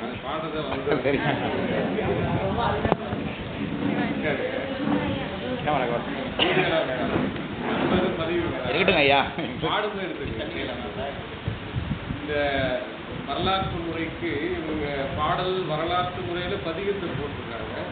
நம்முடைய சன்னியாரத்தினுடைய அருளாணையின் வண்ணம் நம்ம வந்து தர்மபுரத்தில் பதிப்புல சுந்தரமூர்த்தி நாயனார் பெரிய புராணத்தையும் போட்டு அந்தந்த இடத்துல அந்தந்த பதிகத்தை போட்டு ஒரு நூல் வெளியிட்டிருக்கோம். 2-3 வருஷத்துக்கு முன்னாடி குரு பூஜையில வெளியிட்டு அப்படி வரும்போது இத்தனை ஆமாட்டு அங்கே பதிகம் இருக்கும். அடுத்தது பெரிய புராண பாடல் தொடரும். அது ஒரு சிறப்பு. இன்னொன்று என்னன்னா, இன்னைக்கு ஏதோ பாடம் எனக்கு இருக்கிறது என்ன அப்படின்னா, அப்படியே இங்கே ஒரு பணிக்காக வந்த திருமுறை பணிக்கு காலையில் பூஜை செய்வதற்கு கொஞ்சம் தாமதமாக இங்கே சூழலுக்கு அமையல. பணிக்கு திருமுறை பணிக்கு போகணுமே வந்து 10 மணிக்கு போயிட்டேன். நம்ம பூஜை செய்யாமல் உணவு எடுத்துக்கிறது கிடையாது. எத்தனை மணி ஆனாலும் அங்கே எல்லாம் பணிலாம் முடிச்சுட்டு வந்து பூஜை செய்கிறேன். இந்த பூஜை செய்யும் பொழுது என்னதான் நம்ம மனிதர்கள் தானே, எங்கே சாப்பிட்றது ஒரு கேள்வி வருது. உண்மையதான் சொல்லலாம். அப்போ அங்கே எங்களுக்கு உணவு ஏற்பாடு பண்ணியிருக்காங்க. கூட வந்து ஓதுவாமூர்த்தி இருக்கிறாரு, அவர் அங்கே போயிட்டாரு, நான் இங்கே பூஜை பண்ணிட்டு இருக்கேன். ஒரே குழப்பம், எங்கே உணவு எடுத்துக்கிறது அப்படின்னா எங்கேயுமே சாப்பிடவும் முடியாது. நமக்கும் ஒரு முறை இருக்கு. உண்மையாக சொல்லப்போனால் அந்த பக்கத்தில் இருக்கிற ஹோட்டலில் சாப்பாடு இருக்குமான்னு அது ஒரு சிந்தனை வருது. சரிங்களா? சரி, எதா இருந்தாலும் தொக்கநாதர் நமக்கு அனுக்கிரகம் பண்ணுவார். பூஜையில் இறங்கி பூஜை செய்து முடிச்சுட்டு வெளியில் வர இந்த ஐயா கையை பிடிச்சிட்டு சாப்பிட்டே அவரு கூட்டு வர இழுத்துட்டு வர்றாரு. நான் இன்னைக்கு இல்லை அங்கே தான் ஃபோன் பிடிவாதம் பிடிக்கிறேன், இல்லை இங்கே தான் சாப்பிடணும் அப்படின்ட்டு. எனக்கு மேலே சாப்பாடு போகிறாங்க எனக்கு தெரியாது. இந்த செடிக்கு உணவு கொடுக்குறான்னு எனக்கு தெரியாது.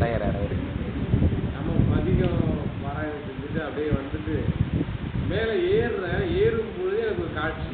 ஏன்னா ஒருத்தர் பொட்டலத்தில் சாப்பாடு எடுத்துட்டு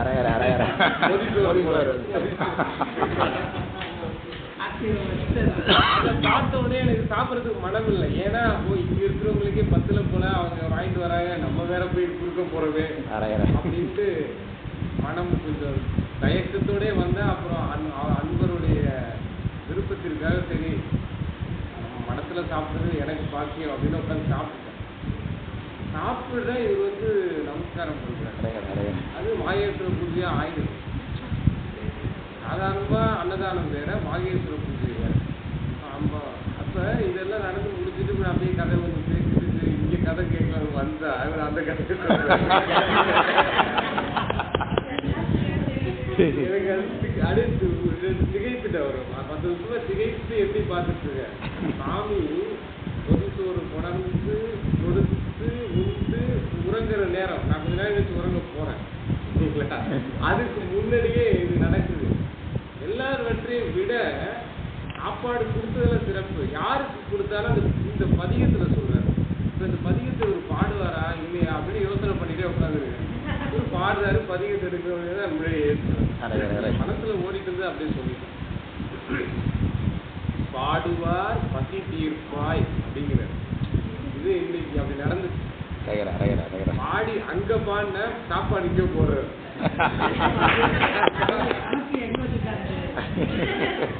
சொல்லனா அருளாளர்களுடைய வாழ்வியல் நமக்கு நம்ம அருளாளர் நினைக்கல, அவர்களுக்கு எப்படி சுவாமி அனுகிரகம் செய்யறாரோ இப்பயும் நமக்கும் ஏற்ற அளவுல செஞ்சுட்டு இருக்காரு. அந்த அளவுக்கு செய்யறதாலும் நமக்கு ஏற்ற அளவுல செய்யறா என்பதை நம்ம பல வகையா உணர்ந்துருக்கிறோம். அதுல திருவருள் குருவருள் வந்து இன்னைக்கு இந்த பெரிய புராண சிந்தனை நடக்கும்போது, ஏன்னா பெரிய புராணத்துக்கு மேல நூல் கிடையாது. அதுல அந்த புராணத்தை படிக்கும்போது அவங்க அடிக்கடி அதை எழுதுவார். நான் முகநூலில் பார்ப்பேன். அந்த நிகழ்வுகள் நமக்கு தொடர்ந்து நடக்கும், நம்ம வாழ்வியல்ல நடக்கும். எல்லாருக்குமே இருக்கும் அந்த அனுபவம். அதுல பாடுவார் பசி தீர்ப்பாயின்னு சொன்ன உடனே சாப்பாடை போட்டாரு அப்படின்னு நான் பாடிடுவேன். நிச்சயமா நிச்சயமா. அதனால இந்த பதிகத்தை உங்களோட சேர்ந்து நான் பாடுறேன். நீங்களும் பாடுறேன். முழுசா பாடிட்டு முழுசாவே பாடிடலாங்க. நம்ம பார்வதி நாடுடைய சிவனே போற்றி.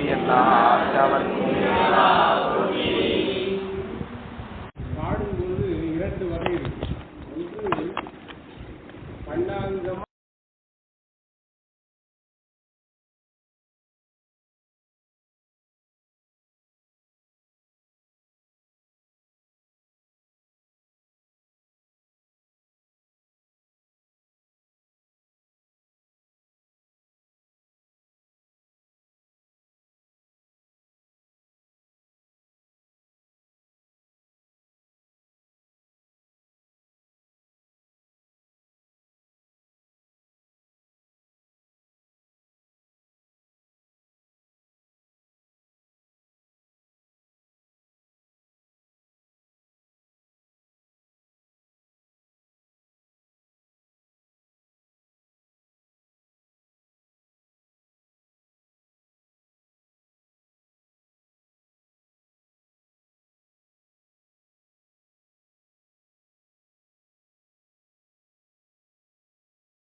எப்பொழுதுமே பதியம் வந்துச்சுன்னா பதியத்தை பாடி பொருள் சொல்லிட்டு தான் அடுத்து தொடர்றது. ஆமாம், அது நாங்கள் ஞானசம்பந்தர் புராணமும் அப்பர்சாமி புராணமும் முக்கியமான பதியங்களை மட்டும் செஞ்சுருக்கோம். சாமி சேக்காடு சாமி இதில் குறிக்கிற பதியத்தை மட்டும் பிடிச்சிட்டு வந்தாங்க, நிறையா இருக்குங்கிறதுனால. இது 100 தானே, அதனால எல்லாவற்றையும் வரிசையாக சிந்திச்சு போடுவோம் அப்படின்ட்டு. ஆமாம் ஆமாங்க, அந்த பதிகத்தில் என்ன கருத்து இருக்குங்கிறதையும் சேக்காடு சாமின்னு சொல்கிறாங்கல்ல, அதில் என்னென்ன இருக்குங்கிறத எடுத்து காமிக்கிறாங்க. ஐயா உட்காந்து சில்லு எடுத்துங்க கொண்டோம்.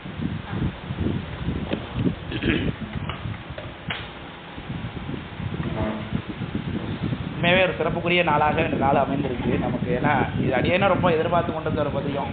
அது இன்றைக்கு ரொம்ப அற்புதமான அனுபவமாக நமக்கு கொடுத்துருக்காங்க.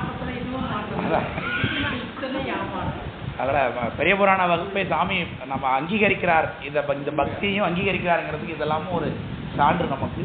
அதனால் இத்தனை ஏமாற்றம் அறிந்திலேன் என்று சாமி தொடங்குகின்றார். இது ஏற்கனவே பொருள் சொன்னது தான். அதாவது அதிசயத்தை அறிந்து கொள்ளாமல் இருந்து விட்டோமே என்கின்ற ஒரு எண்ணம், சுவாமியுடைய வரவை புரிந்து கொள்ளாமல் இருந்து விட்டோமே என்பதாக இருக்கக்கூடிய ஒரு எண்ணம். அதுதான் தொடக்கத்திலே சொல்கிறார், அந்த கம்மானை அறியாத சாதியார் உளரே என்று அதில் கேட்கிறார். தன்னுடைய தலைவன் வந்த பொழுது அறிந்து கொள்ள முடியாதவராக நான் இருந்து விட்டேனே என்று சுவாமி அதை மனமுருகி பாடுகிறார். அதே போல இத்தனையாம் மாற்றம் அறிந்திலேன் எம்பெருமான் பித்தனே என்று உன்னை பேசுவார் பிறரெல்லாம் என்று சொல்கிறார். உன்னுடைய கருணையை புரிந்து கொள்ளாதவர்கள் எல்லாம் உன்னை பித்தன் என்று சொல்கிறார்கள். அது சமண பௌத்தர்கள் எல்லாம் அப்படித்தான் பெருமானை பேய் பேய் என்ன வருவார் பெரிய பெருமான் அடிகளே என்று சாமி வரும்பொழுது அவரை பார்த்து பேய் பேய் என்று பயந்து ஓடுவார்கள் சமணர்கள் என்பதை சாமி அங்கே பதிவு பண்ணியிருக்கார். அதனால் அவருடைய பெருமை பார்த்தீங்கன்னா ஒன்றுக்கொன்று மாறான செய்கையாக சாமியோட செய்கை இருக்கும். ஆனால் அது எல்லாமே என்னவாக இருக்கும், திருவுருளாகும் அடியாருக்கு செய்ய வேண்டிய கருணையாகவும் தான் இருக்கும். அதை நாம தான் புரிந்து கொள்ள மாட்டோம். அதுதான் இத்தனை ஏமாற்றம் அறிந்திலேன். அது தொடக்கத்தில் சொன்னோம், சாமிக்கிட்ட நாம் எதையும் கேட்டுக்கொண்டே இருக்கக்கூடாது. நமக்கு என்ன வேணுங்கிறது அவருக்கு தெரியும். இப்போ அவருக்கு பசிக்குதுன்னு சுந்தரமூர்த்தி சாமி சொல்லவே இல்லையே, ஆனால் அவர் பசித்தார் அப்படிங்கிறது அவர் தான் கண்டறிந்து வந்து சாப்பாடு கொடுக்குறார். அதனால் நமக்கு என்ன வேணும் அப்படிங்கிறது அவர் தெரிந்து கொண்டு தான் வைத்திருக்கிறார். ஆனால் அதை புரிந்து கொள்ளாமல் நாமே அவர்கிட்ட அவசரப்பட்டதை கேட்டுவிட்டு அது நமக்கு இது கொடுத்தா இது சரியாக வராது, நம்ம பிள்ளை சாக்லேட் அதிகமாக சாப்பிட்டதுன்னா அதிகமாக அதுக்கு வயிற்றில் பூச்சி வருவோம்னு சொல்லி அப்பா அம்மா வாங்கி கொடுக்காமல் இருக்காங்க.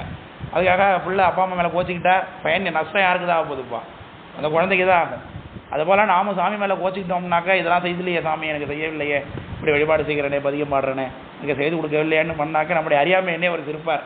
அதான் பண்ணலாம், வேற என்ன பண்ண முடியாது. அதனால் பித்தனே என்று உன்னை பேசுவார் பிறரெல்லாம் முத்தினை மனிதன்னை மாணிக்கம் உழைத்தெழுந்த வித்தனை. இதெல்லாம் கொஞ்சல் சாமியை கொஞ்சிறார், குழந்தை போல சாமி கொஞ்சுகிறார். முத்தினை மனிதன்னை வைரத்தை இன்னும் அங்கே பாடுகிறார் சாமி. பத்திமையும் அடிமையும் கைவிடுவான் பாவியன் பதியத்திலையும் இதே மாதிரி சாமியை கொஞ்சுகிறார். முத்து முத்து என்றாலே விடுபடுதல், முத்தியை கொடுக்கக்கூடியவர் முத்து சிவபெருமான். முத்துனாலே விடுபடுறதுன்னு அர்த்தம், சிப்பிலிருந்து வெளிப்படுவதனால அதுக்கு பேர் முத்துன்னு பேர். அதனால தான் ஞானசம்பந்தருடைய திருமணத்தில் அத்தனை பேருக்கு முத்து கொடுக்க போகிறாருங்கிறதுக்கு அடையாளமாக எல்லாவற்றையும் முத்து அணிகலன்களாகவே அணிந்திருப்பதாக சேக்கரார் சாமி காட்டியிருப்பார். முத்தினை மனிதன்னை மாணிக்கம் முளைத்து எழுந்த வித்தனே குருகாவூர் வெள்ளடை நீ என்றேனர். வெள்ளடை என்பது அந்த கோயிலோட பேர், குருகாவூருங்கிறது ஊரோட பேர். வெல்விடை நாதர் அப்படிங்கிறது சாமியோட பேர். அங்கே ரிஷபம் ஸ்வேத்த ரிஷபம், வெள்ளக்கடலாம் சாமியோட ரிஷபம் இருக்குது, நிறைவிடை என்று சொல்கிறார்கள். அதனால அது வெல்விடைங்கிறது வெள்ளடை ஆனதாக சொல்கிறார்கள். மறுபடியும் சேத்திரத்துடைய பெருமை ஏற்கனவே சொல்லியிருக்கிறோம். அது பார்க்கணர் தீர்த்தவாரி என்று தையமாவாசை என்று ஞானசம்பந்தருக்காக நடக்கிறது. அது பெரிய புராணத்தில் குறிப்பு இல்லை, ஆனால் சிறப்புக்குரியதாக அற்புதம் நடப்பது போல் அதுவும் நடந்து கொண்டிருக்கிறது. அதுக்கு சைர்காழியிலேருந்து சாமி புறப்பட்டு அங்கே குருகாவூர்கடைக்கு போய் திரும்பி அன்றைய இரவு வருகிறார். ஆவியை போகாமே தவிர்ந்து என்னை ஆட்கொண்டா என்று சொல்கிறார். இதுதான் சாப்பாடு கொடுத்தார் அப்படிங்கிறது தான் நகைச்சான்று. ஏன்னா யார் ஒருவன் உணவு வசிக்கு போடுகின்றானோ அந்த வேளையில் அந்த உயிர் அந்த உடம்புல தங்கியிருப்பதற்குரிய உபகாரத்தை அவன் செய்கின்றான்னு அர்த்தம். அதனால தான் உண்டி கொடுத்தோர் உயிர் கொடுத்தோரே என்று மணிமேகலை சொல்லுகிறது. பசிப்பினி மருத்துவன் என்று பண்ணன் ஒரு வள்ளலை பற்றி புறநானூறு பேசும். சிறுகுடி பண்ணன் என்று அவருக்கு பேர். கொல்மாங்குடி மயிலாடுதுறையிலேருந்து திருவாரூர் போகிற வழியில் கொல்மாங்குடி பக்கத்தில் பேரளம், அதுக்கு பக்கத்தில் சிறுகுடி அப்படின்னு நமக்கு ஒரு பாடல் பண்ற தேவார கஷேத்திரம் இருக்குது. அது இந்திரன் வழிபட்ட கஷேத்திரம். அது சாமி ரொம்ப சின்ன திருமேனியாக இருப்பார், பிடித்து மண்ணால் பிடித்து வச்சான் சனியத்தை. அது அப்படியே சாமி சின்னதாக இருக்கிறதுனால சிறு பிடின்னது சிறுகுடி ஆகிட்டு சொல்கிறார்கள். அந்த கஷேத்திரத்தில் ஒரு காலத்துக்கு முன்னாடி பண்ணன் என்கின்ற ஒரு வள்ளல் வாழ்ந்தார். அவரை பற்றி புறநானூறு பேசுகிறது, பசிப்பினி மருத்துவன் என்று.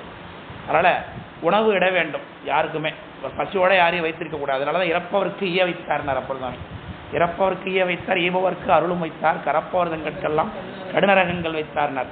அதனால் ஆவியை போகாமே தவிர்த்து என்னை ஆட்கொண்டாய், எனக்கு உணவு கொடுத்தாய் என்று அர்த்தம். அது வாவியில் கயல் பாய, வாவினா குளம், அங்கே கயல் பாய்கிறது, இயற்கை காட்சி. குளத்திடை மடைதோறும்னர், காவியும் குவளையும், காவி அப்படிங்கிறது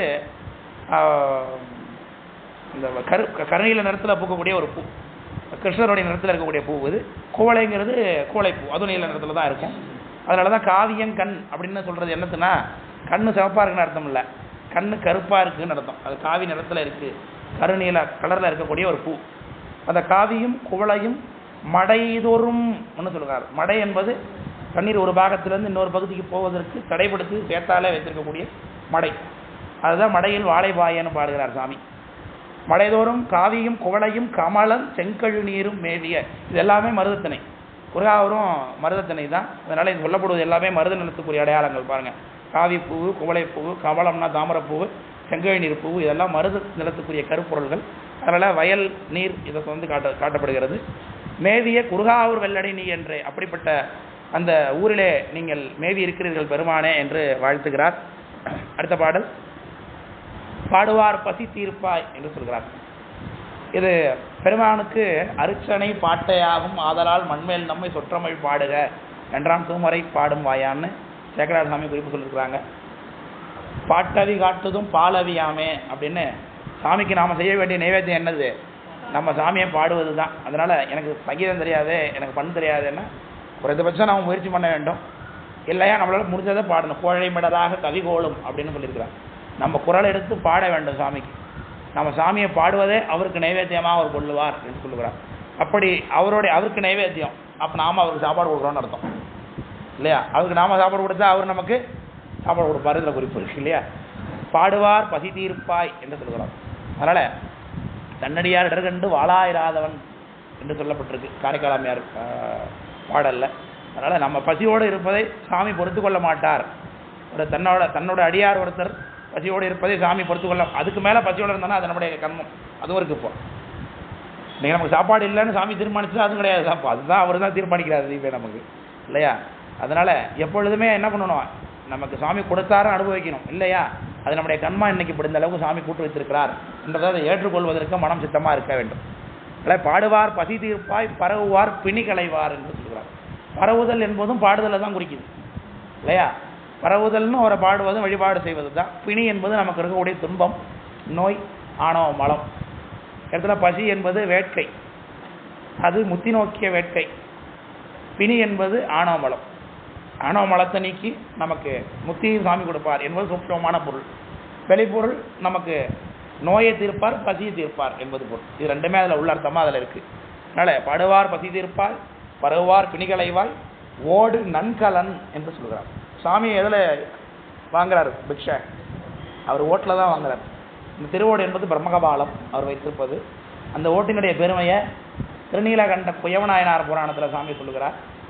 தன்னுள் துண்ணிய யாவையும் தூய்மை செய்வது இன்ன தன்மையது, இதனை மதித்து வாங்கு நீ என்று திருநீலகண்ட நாயனார் இடத்தை அந்த ஓட்டை கொடுத்து வச்சுக்கோன்னு சொல்லும் பொழுது, பத்திரமா வச்சுக்கோன்னு சொல்லும் பொழுது, இந்த ஓடு சாதாரணமானது அல்ல, இதுக்குள்ளே எதை போடுகின்றோமோ அதை இது தூய்மை செய்துவிடும் என்று சொல்லுகிறான்.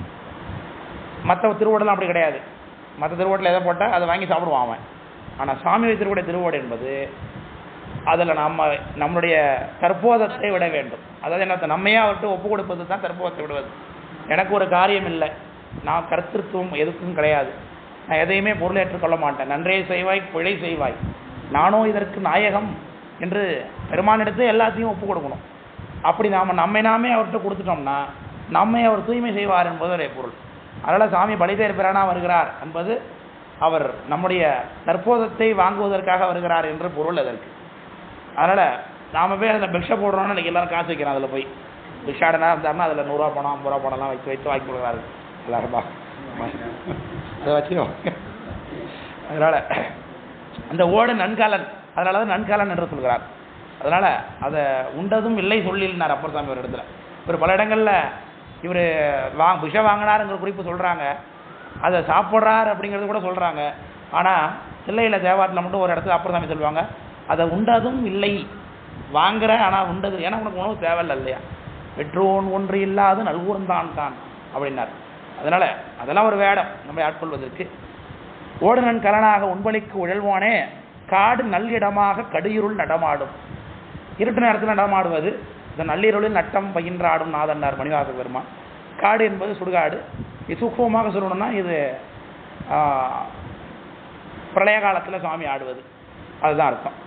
காடு நல்லிடமாக கடியிருள் நடமாடும் வேடனே குருகாவூர் வெள்ளடை. சுவாமியை வேடன்னு ஏற்கனவே கேள்வியும் பார்த்தோம்.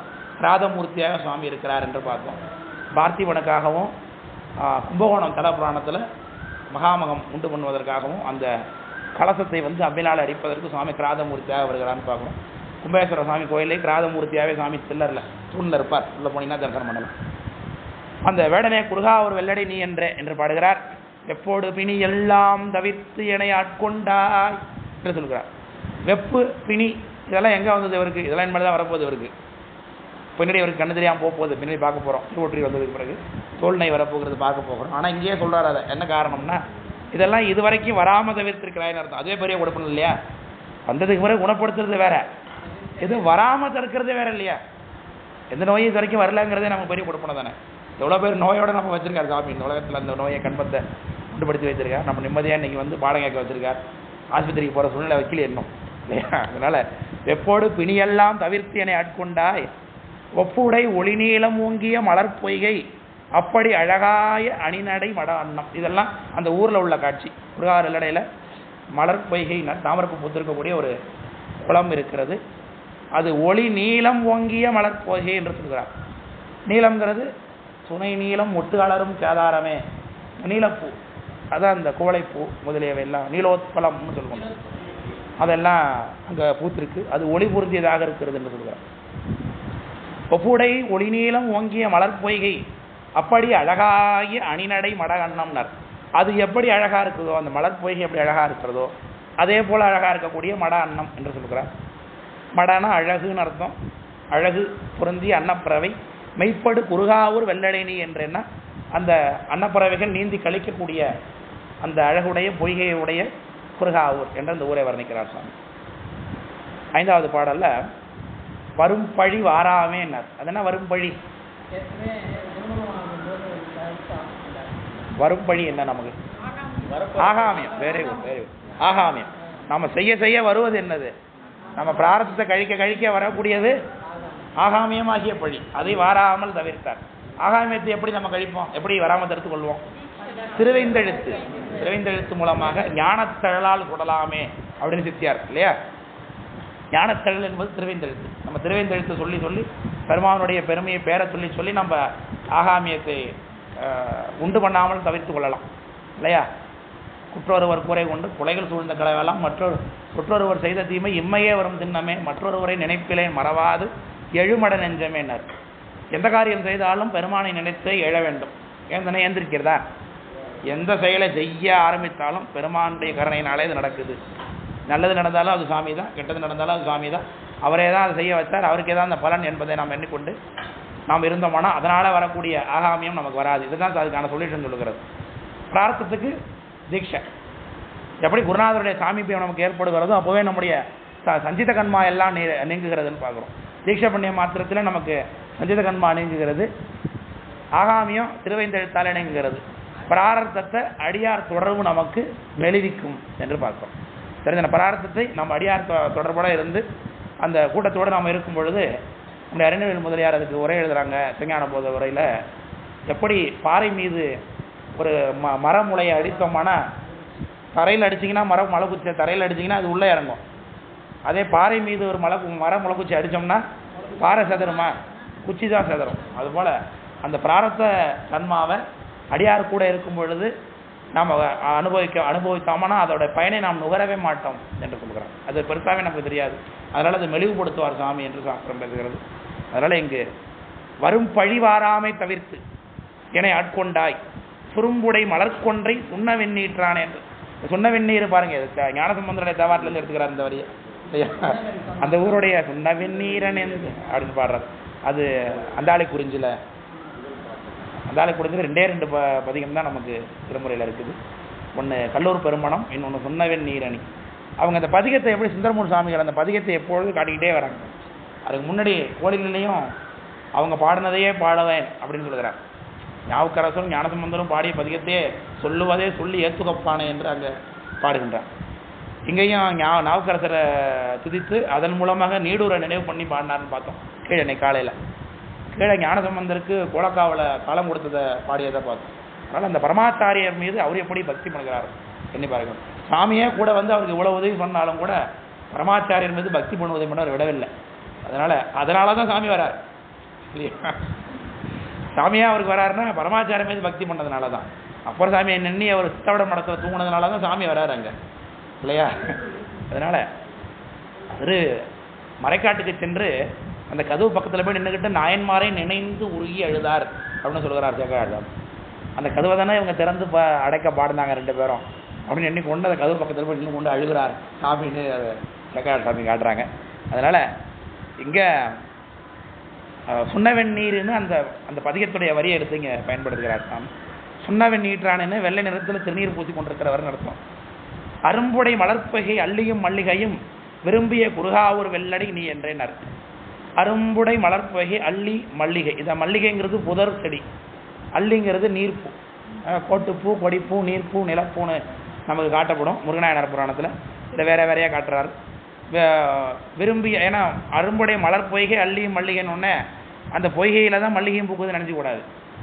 அது பொய்கையில் அள்ளி தான் பூக்குது, மல்லிகை தனியாக வெளியில் பூக்கும், பந்தலில் பூக்குவது. மல்லிகை மலருஞ்சோலை திருவையாறு அமர்ந்த தேன்னார் அப்பர் சாமி.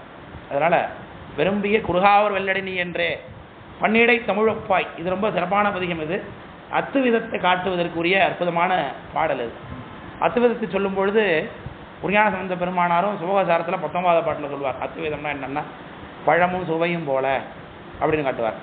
அதே மாதிரி இங்கேயும் பாருங்கள், பன்னிடை தமிழ் இருந்தால் தான் வெறும் ராகத்துக்கு சுவையை அனுபவிக்க முடியாது. அதுக்குள்ள சொற்கள் இருக்கணும். சொற்கள் இருந்தால் தான் இந்த ஓசை நயத்தை நம்ம அனுபவித்து பாட முடியும். அதனால் இப்போ இனிமை தந்தது பண்ணா இல்லை தமிழான்னு பார்த்தா வேறுபட்டு பார்க்க முடியாது. இரண்டும் தான் அங்கே கலந்து நின்று இன்பத்தை தருகிறது. தனித்தனியாக தமிழ் இல்லாமல் பண்ணுக்கு இனிமை இல்லை, பண்ணு இல்லாமல் தமிழுக்கு இனிமை இல்லை. அதனால் ரெண்டும் கலந்து நின்று தான் அங்கே பொருள் தரும். அதே போல் பழத்தினில் சுவை வைப்பார்னார். மாம்பழம் அப்படிங்கிறது சுவை தான்.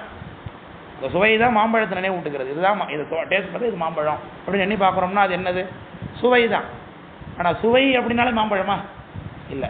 மாம்பழமும் சுவையும் தனித்தனி பொருளாக இருந்தாலும் ரெண்டும் எப்போ சம்மந்தப்பட்டாலும் அந்த இன்பம் அனுபவிக்கும். அதுபோல் உடலும் உயிரும் தனித்தனி பொருள் தான்.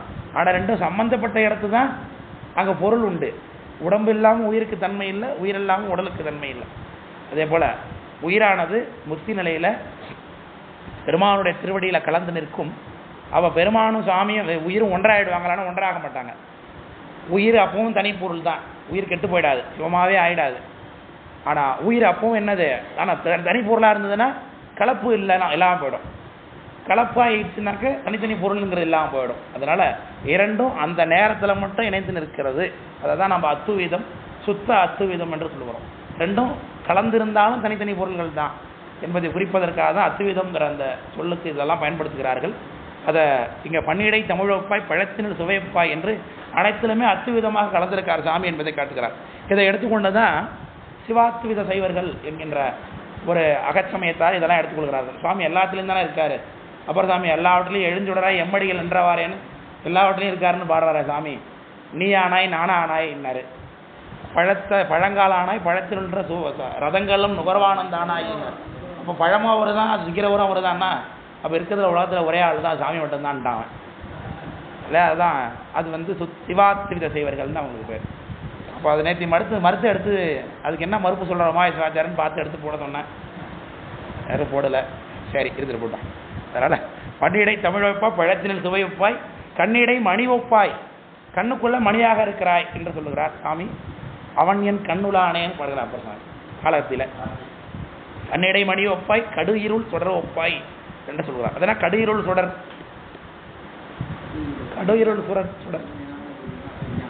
அஞ்ஞானம் தான், ஆணவ மலம் தான். ஆணவ மலத்திலிருந்து நம்மை காப்பாற்ற வந்த பெருமான் என்று அர்த்தம். நமக்கு தன்னை கொடுக்க வந்த பெருமான். இருட்டு நேரத்தில் ஒளி போன்றவர்னு அர்த்தம். உற்கை தரும் பொற்கை உடையார் போல அருளார் பின் நிற்கை அப்படின்னார் உமாவேஸ்வராச்சாரியார்.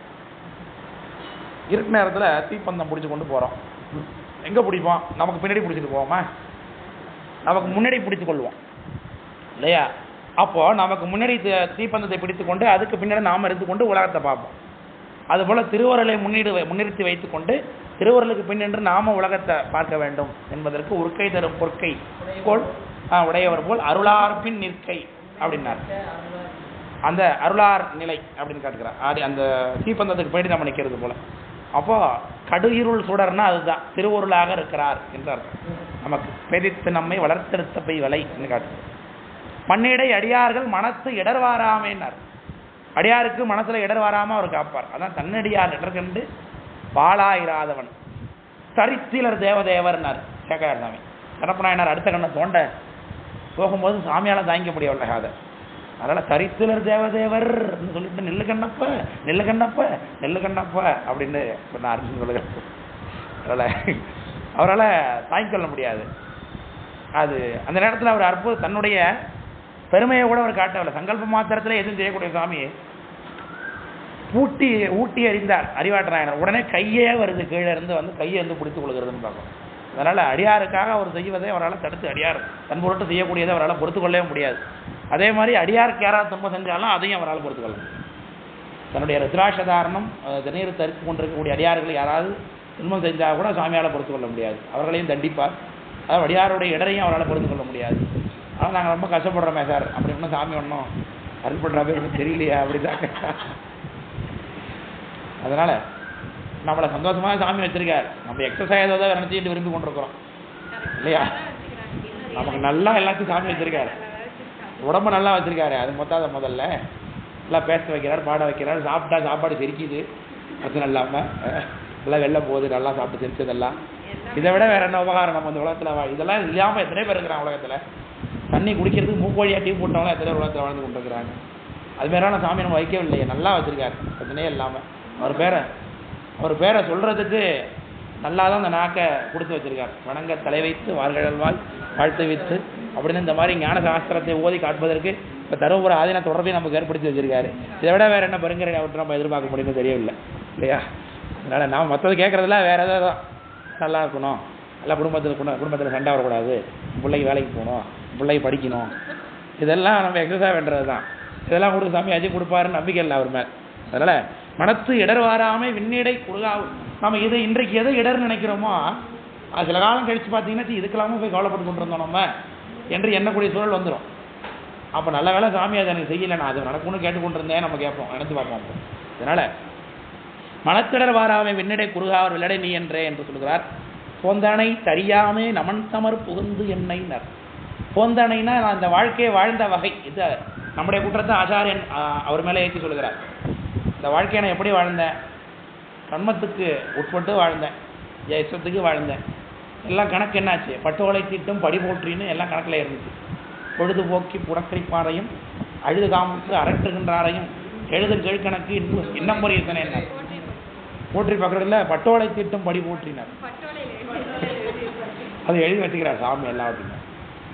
அப்போ அதெல்லாம் யமன்கிட்ட போயிடும் இல்லையா? அவன் வருவான், ஆட்கள் அனுப்புவான் இல்லையா? அது சொல்கிறார். போந்தனை தெரியாமல் நமன் தமர் புகுந்து என்னை நோந்தனை செய்தாலும் நுண்ணலாது அறியேன். நான் குற்றமே செய்தாலும் எனக்கு துன்பமே வந்தாலும் உன்னை தவிர எனக்கு வேறு ஒன்று தெரியாது என்று சொல்கிறார். அதுதான் வாழ்வு குடிகடினும் மணியாசகர். கொள்ளேன் புரந்தரன் மால் அயன் வாழ்வு குடிகடினும். என் வாழ்க்கையே கெட்டு போனால் கூட திருமால என்னுடைய தலைவனாக இருக்க மாட்டேன், இந்திரன் என்னுடைய தலைவனாக இருக்க மாட்டேன். நல்லேன் எனது அடியாரோடுகளால் நரகம் புகினும் எல்லேன் என்று சொன்னார். அடியார் கூட இருந்தால் நரகத்தில் இருந்தால் கூட எனக்கு சந்தோஷம்தான் அப்படின்னார். அதனால் நோந்தனைனா துன்பம், நோவு சொல்லுறோம் இல்லையா? நொந்து போகிறது, நோவு, இதெல்லாம் அந்த நோங்கிற சொல்லிலேருந்து வருகிறது. நுண்ணலாது அறியன்னா உன்னை தவிர எனக்கு வேறு தெரியாது என்றார். அதனால தான் சுந்தரமூர்த்தி சுவாமி கண்ணு தெரியாத போகிறது காரணம் நாம் சொல்லி கொண்டுறோம். அவர் எதுவும் சத்தியத்தை மீறினார், அதனால் கண்ணு தெரிஞ்சுதான், கண்ணு தெரியாமல் போட்டு. அவர் சொல்கிறார், பத்திமையும் அடிமையையும் கைவிடுவான் பாவியே, பொத்தினோ இது பொருளறிந்தேன் போய் தொழுவேன்னார். ஏன் எனக்கு கண்ணு தெரியாமல் போனதுங்கிறதுக்கு பொருள் இப்போ தான் தெரிந்து கொண்டேன். ஏன்? பத்திமையும் அடிமையும் கைவிடுவான் பாவியன்னு தன்னை சொல்லி பெருமானுக்கு பக்தி செய்வதையும் அவருக்கு அடிமை செய்வதையும் நான் கைவிட்டேன், அதனால தான் என் கண்ணை அவர் பறிச்சாருன்னு சொல்கிறார். அப்போ கூட சாமியை தான் என்று நினைக்க வேண்டும். அப்போ கூட கண்ணு தெரியலையா, சரி ஒரு கை ஊன்றுகோலை எடுத்துக்கணும்னு கேட்கல, ஊன்றுகோலை அவர்கிட்ட தான் கேட்குறேன், எனக்கு ஊன்றுகோலாவது ஒன்று கொடுன்னு கேட்டார். அதை வெண்பாக்கத்தில் சாமி கொடுக்குறார். ஊன்றுவதோர் கோளருளி உலகம் போகிறேன் என்றானேன்னு கேட்டார். அதனால் நோந்தனை செய்தாலும் நுண்ணலாது அறியேன், அவர்கிட்ட தான் சரணாகதி ஆடணும். அப்போ கூட துன்பம் வந்தாலும் பெருமானை தவிர்த்து வேறொரு போக்கிடம் நமக்கு கிடையாது. ஏன்னா எல்லாமே பதிவு ஒருத்தர் தான் இருக்கும்போது வேறு யார்கிட்ட போய் கேட்க முடியுமா? பெருமாள்கிட்ட கேட்கனால அவரும் பிறந்துக்கிட்டு இருக்கார் இல்லையா? நமக்கு தெரியுது 10 அவதாரம், அவர் எத்தனை அவதாரம் எடுத்துகிட்டு இருக்காரு அப்போ தெரியாது இப்போ இல்லையா? சாந்தனை வருமேலும், சாந்தனைனா சாகும் தன்மை என்ன அர்த்தம்? சாந்தனை அதான் ஆமாறு சாமாறுன்னு பாடுறாருலே சாமி. சாந்தனை வருமேலும் தவிர்த்தினை ஆட்கொண்டானா மரணம் வராமல் தவிர்த்தாய் என்ற அர்த்தம். துஞ்சுதல் மாற்றுவித்து அப்படின்னு பாடுறாரு இல்லையா? வெஞ்சினா ஆணை தந்தான் உடித்தால் மலை அத்துமனைன்னார். அதில் துஞ்சுதல் மாற்றுவித்தனா மரணம் வராமல் தவிர்த்தார். மரணம் வராமல் எப்படி தவிர்க்கிறது? எல்லாருக்கும் மரணம் அந்த உலகத்தில் வந்து தான் ஆகுது. ஆனால் இந்த உலகத்தை விட்டு போய் தான் அவன் எல்லாரும். ஆனால் போகிற முடிவு என்பது மரணமா முத்தியா என்பது தான் இங்கே கேள்வி. உடலை விட்டுட்டு போகிறது ஒரு வகை. இப்போ மெய்ப்பொருள் நாயனார்லாம் உடம்பை விட்டுட்டு தான் போகிறாங்க பார்க்குறோம். மெய்ப்பொருள் நாயனார், ஏனாதி நாயனார் அவங்களாம் உடம்பை விட்டுட்டு தான் போகிறாங்க, ஆனால் முக்திக்கு போயிட்டாங்க. அதுபோல் நம்மளும் இங்கே உடம்பை விட்டுட்டு தான் போகிறோம். ஆனால் அடுத்த பிறவிக்கு வந்தோமாங்கிறது நமக்கு தெரியாது, சாமிக்கு தான் தெரியும். அதனால் முக்கியம் சாந்தனை வாராமல்னா செத்து போனால் திரும்ப பிறவிக்கு வந்தாகணும், முக்திக்கு போனால் பிறவி கிடையாது. அதனால் சாந்தனை வருமேலும் தவிர்த்து என்னை ஆட்கொண்ட வெந்தனே, வெந்தனேனா அரசனேன்னு அர்த்தம். குருகாவர் வெள்ளடை நீ என்றே என்று சொல்லுகிறார். மலக்கு, மலக்குனா மயக்கம்னு அர்த்தம். மலக்கு மலங்குன்னு சில இடத்துல இருக்கும். மலங்குன்னா விளாங்கு மீன் அர்த்தம். அதுவும் தேவாரத்தில் குறிப்பு இருக்குது. மலங்கு வேற மலக்கு வேற. இந்த இடத்துல மலக்குன்னா மயக்கு. மலக்கில் நின் அடியார்கள்னார். மயக்கமில்லாத உன்னுடைய அடியவர்கள் மனத்திடை மால் தீர்ப்பாய், அவருடைய மயக்கத்தை நீ தான் தீர்ப்பாய். அடியாருடைய மனதில் இருக்கக்கூடிய மயக்கம் அப்படின்னு அர்த்தம். சலச்சலம் மிடுக்குடைய தருமனா, சலச்சலம்னா துன்பம், சலம்னாலே நடுக்கம்னு அர்த்தம். சலச்சலம் மிடுக்கு உடைய நமன் தருமனார் தமர், இது ஏற்கனவே சிதம்பரத்தை சொல்லியிருக்காருல சாமி. தடுத்தாடும் கரதல சரி, அதனால தடுத்தாட்டி தருமனார் தமர்சைக்கு நெடும்போது தடுத்தாட்கொள்வான். தருமனார் தமர் என்னை கலக்குவான் வந்தாலும்னா கலங்கும்படியாக கலங்கி போயிட்டாங்க அப்படின்னு சொல்கிறோம் இல்லையா? துன்பம் வரும் பொழுது அந்த கலக்குவான் வந்தாலும் கடுந்துயர் வாராமே விளக்குவாய் அப்படின்னு சொல்லுகிறார். நமக்கு துயர் வாராமல் இருக்கிறதுக்கு சுவாமி தான் உதவி பண்ணுகிறார். விளக்குவாய் குருகாவூர் வெள்ளடை நீ என்றே படுவிப்பாய் உனக்கே ஆள் பலரையும் பணியாமே தொடுவிப்பாய் திகிலோடு பொன் தோல் உடுத்து உழல்வானே என்று சொல்கிறார். எல்லாவரையும் தன்னுடைய அடியாராக வைத்துக் கொள்கிறார். யாரை எந்த வேலை வாங்கணும்னு அவருக்கு தெரியும், எந்த இடத்துல சாமி எப்படி கொண்டு வந்து வச்சிருக்கணும் அப்படின்னு தெரியும். நம்ம எந்த இடத்துல அடுத்த நாளைக்கு எங்கே எதோ வச்சிருக்காருன்னு நமக்கு அவருக்கு தான் தெரியும். நம்மளை ஏதோ ஒரு வேலையை அனுப்பியிருப்பார், அதில் யாருக்கோ ஏதோ ஒன்று நன்மையை சாமி வச்சிருப்பார். நாம் ஏதோ இங்கே ஒன்று நாம் சொல்லிட்டு இருப்போம், அது யாருக்கோ எங்கேயோ போய் உட்காந்து அந்த விஷயத்தில் ஏதோ ஒன்று அவங்க புரிந்து கொள்வார்கள், நடந்து கொள்வோம். அதனால் அவரவருக்கு எது வேணுங்கிறது அவருக்கு தான் தெரியும். அதன்படி அவரவரை ஆட்கொள்வார். அதான் படுவிப்பாய். படுவிப்பாய்னா அவருக்கு ஆட்படுத்துவாயின்னு அர்த்தம். படுவிப்பாய் உனக்கே ஆள் பலரையும் பணியாமே தொடுவிப்பாய், யாரையும் வேற யாரையும் போய் என்ன பணியாத அளவுக்கு என்னை வைத்துக் கொள்ளுவா என்று சொல்கிறார். அதான் தம்மா இது திருப்புகழூரில் பாடார்ல, மிடிக்கலாதனை மீவனை வில்லுக்கு இவன் விசயனை என்று தொடுக்கலாதானை பாரிய என்று கூறினும் கொடுப்பாரில்லை என்று சொல்கிறார். வேற ஒருவரை போய் வணங்க வேண்டிய அவசியம் இல்லை இல்லையா? பஞ்ச நஞ்சனை மாதுட்டனை தழக்கனை அவனை போய் நம்ம கூப்பிட வேண்டிய அவசியம் இல்லை. உலகத்தில் நீயே எனக்கு எல்லாமே கொடுத்துருவா, நீயே நம்மளுடைய திருவடியிலே என்னை போது வைத்துக் கொள்ளுவா என்று அர்த்தம். அதனால் ஒருவனை பற்றி ஓரகத்திருன்னு சொல்லுவாங்க சன்னியானம் அப்பொழுது. அதனால் பெருமானை பற்றணும்னா பெருமானோடவே இருக்க வேண்டும். அப்போ மற்ற கோயிலெலாம் போகக்கூடாது சார்னா, மற்ற கோயிலில் இருப்பதும் பெருமான் தான், மற்ற தெய்வங்கள்லாம் ஏது பதிவு ஒருத்தர் தானே. இருக்கக்கூடிய அத்தனை தெய்வங்களும் சாமியே தான், அது உள்ள இருக்கக்கூடிய கலைகளெல்லாம் சாமி தான் என்று எண்ணிக்கொள்ள வேண்டாம். யாதொரு தெய்வம் கொண்டிர தெய்வம் ஆகிய அங்கே மாதொரு பாகனார் தாமே வருவார். வேறொரு தெய்வம் இருக்குது, அந்த தெய்வத்தை நான் கும்பிட மாட்டேன் பார்க்க மாட்டேன்னா அது இணை வைத்து செய்ய. அது சாமியை தவிர இன்னொரு தெய்வம் இருக்குது அப்படின்னு அர்த்தமாகிடும். எல்லாமே சாமி தான். உள்ளேருந்து அந்த தெய்வத்துடைய வடிவத்தில் அதை கும்பிட்றவங்களுக்கு அருள் பண்ணுறது யார் தான்? சாமி தான். தடஸ்த கோலத்தில் பல்வேறு வடிவங்களாக சாமி இறந்துருக்கிறார். அதில் தொடுவிப்பாய் திகிலோடு பொன், இதெல்லாம் சாமி அணிந்திருக்கக்கூடிய அடையாள கோலம். துகில் பொன் தோல் உடுத்து உழல்வானே கெடுவிப்பாய் அல்லாதார்னார். அல்லாதவர்களை கெடுவிப்பாய்னார், வந்து அடையாதவர்களேன்னு அர்த்தம். கேடிலா பொன்னடிக்கே விடுவிப்பாய், உன்னுடைய திருவடிக்கே எங்களை எல்லாம் விடுவாய் என்ற அர்த்தம். கேடில்லாத பொன்னடினா அழிவில்லாத திருவடி, பெருமானுக்கு முடிவில்லை. குருகாவூர் வெள்ளடை நீ என்றே பழங்கனி பொழில் மல்கு வயல் அணிந்த அழகாய விலங்கொழி குருகாவூர் என்று இந்த ஊரை வர்ணிக்கிறார் சாமி. வளங்கனி பொழில்னர், பழம் மிகுந்த பொழில் இருக்கிறது, அதில் நிறைய கனிகள் பழுத்து தொங்கு கொண்டிருக்கிறது. பொழில் மல்கு வயல்னா பக்கத்தில் நஞ்சைக்கு பக்கத்தில் புஞ்சையும் இருக்குது. அதனால் வயல் அணிந்து அழகாக விலங்கு ஒளி குறுகாவூர். ஊரிலையும் ஒளி இருக்குது. எப்படி சார் ஒளி வரும் ஊரில்? லைட்டு போட்டால் வரும். என்ன லைட்டு போட்டால் வரும்னா திருநீறு என்கின்ற ஒளியினாலே ஊர் வெளிச்சம் வரும். அது எங்கேருந்து நாம் பார்க்குறோம்? முருகநாயனார் புராணத்தில் திருப்புகழூர் அப்படி இருக்குன்னு காட்டுக்கிறான். அந்த ஊர் எல்லாமே திருநீற்று ஒளியினாலே ஒளி விளங்கி தோன்றுகிறது. பகலே இரட்டு இரவே இல்லைன்ட்டார். இந்த ஊரில் பகல் பொழுது ஃபுல்லாக சூரியன் இருக்கார், இரவு முழுக்க அடியார்கள் எல்லாம் திருநீர் பூச்சி கொண்டு இருக்கிறதுனால எங்கே பார்த்தாலும் பளிச்சு பளிச்சுன்னு லைட்டு போட்டது மாதிரி தெரிகிறது என்று சொல்கிறார் சேகர் சார். அதனால் ஊருக்கு எப்படி ஒளி வரும்? பெருமானுடைய சாநித்தியத்தினால தான் ஒளி வரும் ஊருக்கு. அதனால் விலங்கு ஒளி குறுகாவூர் வெள்ளடை உறைவானை கிழங்கிலை ஆரூரன் வனப்பகை அவலப்பண்ணார். கிழங்கிலை ஆரூர் அப்படின்னு என்ன அர்த்தம்?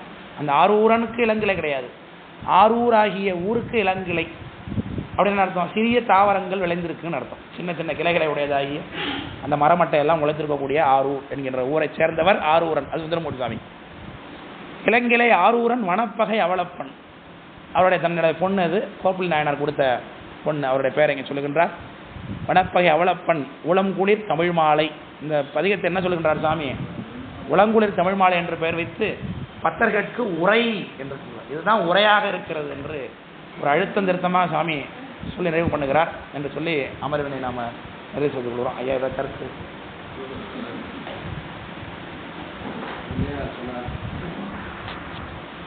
பன்னிடை தமிழ் ஒப்பாய் பழத்தில் சுவை ஒப்பாய் கண்ணிடை மணி ஒப்பாய் மண்ணிடை அடியார்கள் விண்ணிடை அபுங்க இடை என்பது உள்ளிருத்தல் என்ற பொருள். அதில் மற்றதுக்கெல்லாம் அது அத்வைதம் அழகாக சொன்னார். பன்னிடை தமிழ் அப்படின்னா தமிழ் என்றாலே முத்தமிழை குறிக்கும். பண் வேறு தமிழ் வேறுமே இங்கே பிரித்து காட்டுறாரு. பன்னிடை தமிழ் என்று வரும்போது இந்த இடத்துல தமிழ் என்பது இயலை குறிக்கிறது, இசை தனி. இயல் என்று வரும்போது இயற்தமிழை குறித்ததல்ல, இயற்தமிழ் கொண்டிருக்கின்ற பொருளை குறித்தது. அதனால் அந்த இடத்துல தமிழ் என்பது சிவத்தை குறித்தது என்று உரை காண வேண்டும். அவரு கண்டது அவருக்கு. அதனால அப்படிதான் அத்வைதம்ங்கிறது ஸ்தூலமான ஒன்று சூக்குமமாக இருக்கின்ற ஸ்தூலமான சித்து சூக்குமமான சித்து இரண்டும் சேர்ந்திருப்பது அத்வைதம். ஸ்தூல சித்து ஆன்மா, சூக்கும சித்து பதி. அதனால பண் அதற்கு துணையாக தான் இருக்கு. முதன்மையானது இயல்தான். அதற்காக சொல்லுவாங்க. ஆனால் பன்னிசை திருமுறையை பண்ணோடு பாடும் பொழுது பொருளும் சொல்லும் சிதைவுபடாமல் பண்ணோடு பாடணும். அது ரொம்ப முக்கியம். அதனால அதை உணர்த்துவதற்காகத்தான் பன்னிடை தமிழ் அப்படின்னு. அது உள்ள இருக்கிறது ரொம்ப முக்கியம் அப்படிங்கிற அமைப்புல. அதனால பண் முக்கியம் அல்லன்னு அர்த்தம் கிடையாது, அதுவும் முக்கியம். அது இருந்தால் தான் இது ஒன்றும் என்று நீ அன்று நான் என்று போல ஒன்றுக்குள் ஒன்று இருக்கு. திருமுறை பாடும்போது அதுதான் ரொம்ப முக்கியம். மற்றவர்கள் பாடுவதற்கும் பொதுவாக பாடுவதற்கும் வேறுபாடு அதுதான். அந்த சொல்லும் பொருளும் தொழிக்கின்ற வகையில் இருக்கும். பாடுவார் பத்தி தீர்ப்பார் என்பது நீ ரொம்ப பொருத்தமா அதுதான் நினைச்சு பார்க்குறேன். நாங்கள் எப்பொழுதுமே இதெல்லாம் எங்களுக்கு பாடசாலையில் படிக்கிற காலத்தில் ஒரு தேவார ஆசிரியர் சொல்லியது, அவர்கள் சொல்லிக் கொடுத்தது மகா சன்னிதானங்கள் உணர்ச்சி அருளியது. 2 வகை இருக்கு. 26வது திருமுறைகள் காலத்தில் பகிர்ந்தோம். இப்போ இவங்களும் இந்த சன்னிதானம் இன்னும் திருமுறை உரைப்பு. உதாரணம் சொல்றேன், திருமுறை செப்பேடு கிடைத்த அன்று முதல் பதிகா அவங்க பார்த்தது காலைநன் மாமலர் என்ற பதிவு. என்றைக்கு அவர்கள் அதை கண்டு தெரிந்தார்களோ அன்று முதல் இன்றைக்கு வரை பாராயணம் செஞ்சுட்டு இருக்காங்க. நாங்க கூட பண்ணல. அப்ப எவ்வளவு திருமுறை எப்படின்னா சுவாமி நம்மகிட்ட வெளிப்பட்டிருக்காரு, நம்ம அந்த காட்சியை மறக்க கூடாதுன்னு அவங்க நினைந்து பாராயணங்கிறது நினைவுதல் தானே சொல்றல, அப்படி மீண்டும் மீண்டும் நினைத்தல். அத சன்னிதானம் பாராயணம். 26வது குருபணிகள் எல்லாவற்றுக்கும் திருமுறை தான் சொல்றாங்க. எந்த நிகழ்வா இருந்தாலும் ஒரு முறை என்னுடைய அண்ணனுக்கு உடம்பு முடியல, ஒரு ஒரு மூளையில ஒரு பிரச்சனை, ரத்த கசிவு, அதுக்கு மருத்துவர் ஆலோசனைலாம் பெற்று அவர் ரொம்ப சீரியஸாக இருக்கிறாரு. நான் மடத்தில் இருக்கிறேன், ஒரு வரேன் கல்யாணத்துக்கு போயிட்டு உத்தரவு வாங்கிட்டு பார்த்துட்டு வரேன் அப்படின்னு என்ன செய்யுது இதுமாரி சொன்ன உடனே கல்யாணம் உடனே வைத்தியநாத சுவாமியினுடைய பிரசாதத்தை எடுத்து கொடுத்தாங்க. இதை சொல்லி கொடு கூப்பிட்டுக்கிட்டு என்ன சொல்லுவா அப்படின்னா, அப்போ நம்ம சன்னிதானங்கள் வடமொழி தமிழ் இரண்டையும் ஒரு கண்களாக போட்டுக்கின்றது. அதில் எந்த மாற்றத்திற்கும் இடம் இல்லை. ஏன்னா நாயன்மார்கள் அப்படி இருந்தாலும் அது சன்னிதானங்களும் அப்படிதான் இருப்பாங்க. அப்போ சன்னிதானங்கள் சிவாச்சாரியார் பிரசாதம் கொடுக்கும்போது அவர் வைத்தியநாத அஷ்டகம்னு அவர் சொல்லி கொடுப்பார். அது ரொம்ப நல்லா இருக்கும். அதில் எல்லா நோய்களையும் தீர்ப்பார் அப்படின்னு வருவாங்க. அதை பக்கத்தில் இருந்து கேட்டு பழக்கம். பழக்கத்தில் சன்னியானத்துக்கு சரி சன்னியானத்தில் இங்கே சொன்னால் மகிழ்வாங்க அப்படின்ட்டு நான் என்ன சொன்னேன், வைத்தியநாத அஷ்டகத்தை சொல்லி கொடுக்குறது சாமி அப்படின்னு. அவங்க ஒரு வார்த்தை சொல்லி திட்டுவாங்க, அது சொல்லக்கூடாது. அவங்க சொல்லிட்டு பேராயிரம் பரவி பதியத்தை சொல்லி கொடுக்குறாங்க அப்படின்னு. அப்ப தீரா நோய் தீர்த்தவிடவெல்லாம் பிறவி நோயை நீக்குகின்றவன் நமக்கு இம்மையிலேயும் வருகின்ற உடல் நோய்களையும் தீர்ப்பவன் தான். அதனால நமக்கு இரண்டுமே அவன் தான். அதனால சொன்னது போல நம்ம மற்ற இடங்கள்ல இறைவன் இல்லைன்னு சொன்னாலும் அதுக்கு பதிக்கு ஏற்றுகின்ற குற்றமாயிடும். அவருடைய வியாபகத்தை நம்ம குறைத்தது ஆயிடும்.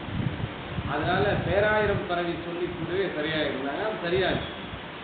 ஏன்னு சொல்றேன்னா சன்னிதானங்கள் எப்பொழுதும் எல்லா நிகழ்வுக்கும் தன்னுடைய வாழ்வியலில் வாழாமல் ஒவ்வொரு நிமிடத்திலும் திருமுறையை சிந்தித்துக் கொண்டே இருப்பார். எது நடந்தாலும் வாகனத்தில் ஏறினா எந்த ஈசன் பாடிதான் அவங்க புறப்படுவாங்க. ஓலகு பதிவுக்கு சொல்லுவாங்க. எந்தெந்த தலங்களை அவர்கள் அருமையாக ஒரு பதிவு எழுதியிருந்தார். கடக்கின்றாங்க. இது எங்களுக்கெல்லாம் தெரியும், மற்றவங்களுக்கு தெரியாது. நம்ம அந்த பக்கத்தில் இருக்கிறதுனால தெரியும். கல்யாணம் பாராயணம் செஞ்சுட்டே தான் போவாங்க வாகனத்தில். பல்லக்கில் நமக்கு வந்தாங்க. எப்படி வந்தாங்க? பதியும் பாராயணம் செஞ்சுட்டே வருவாங்க. அந்த ஞானசம்பந்த பெருமாள் எழுந்தருளி வருவது போலதான் அந்த காட்சி. அதுபோல எந்தெந்த தலம் வருகின்றதோ அந்த தலத்து எல்லையில அந்த பதியத்தை சொல்லிக்கிட்டே வருவாங்க. இன்னைக்கு தனியார போட்டிலாம் வைப்பாங்க.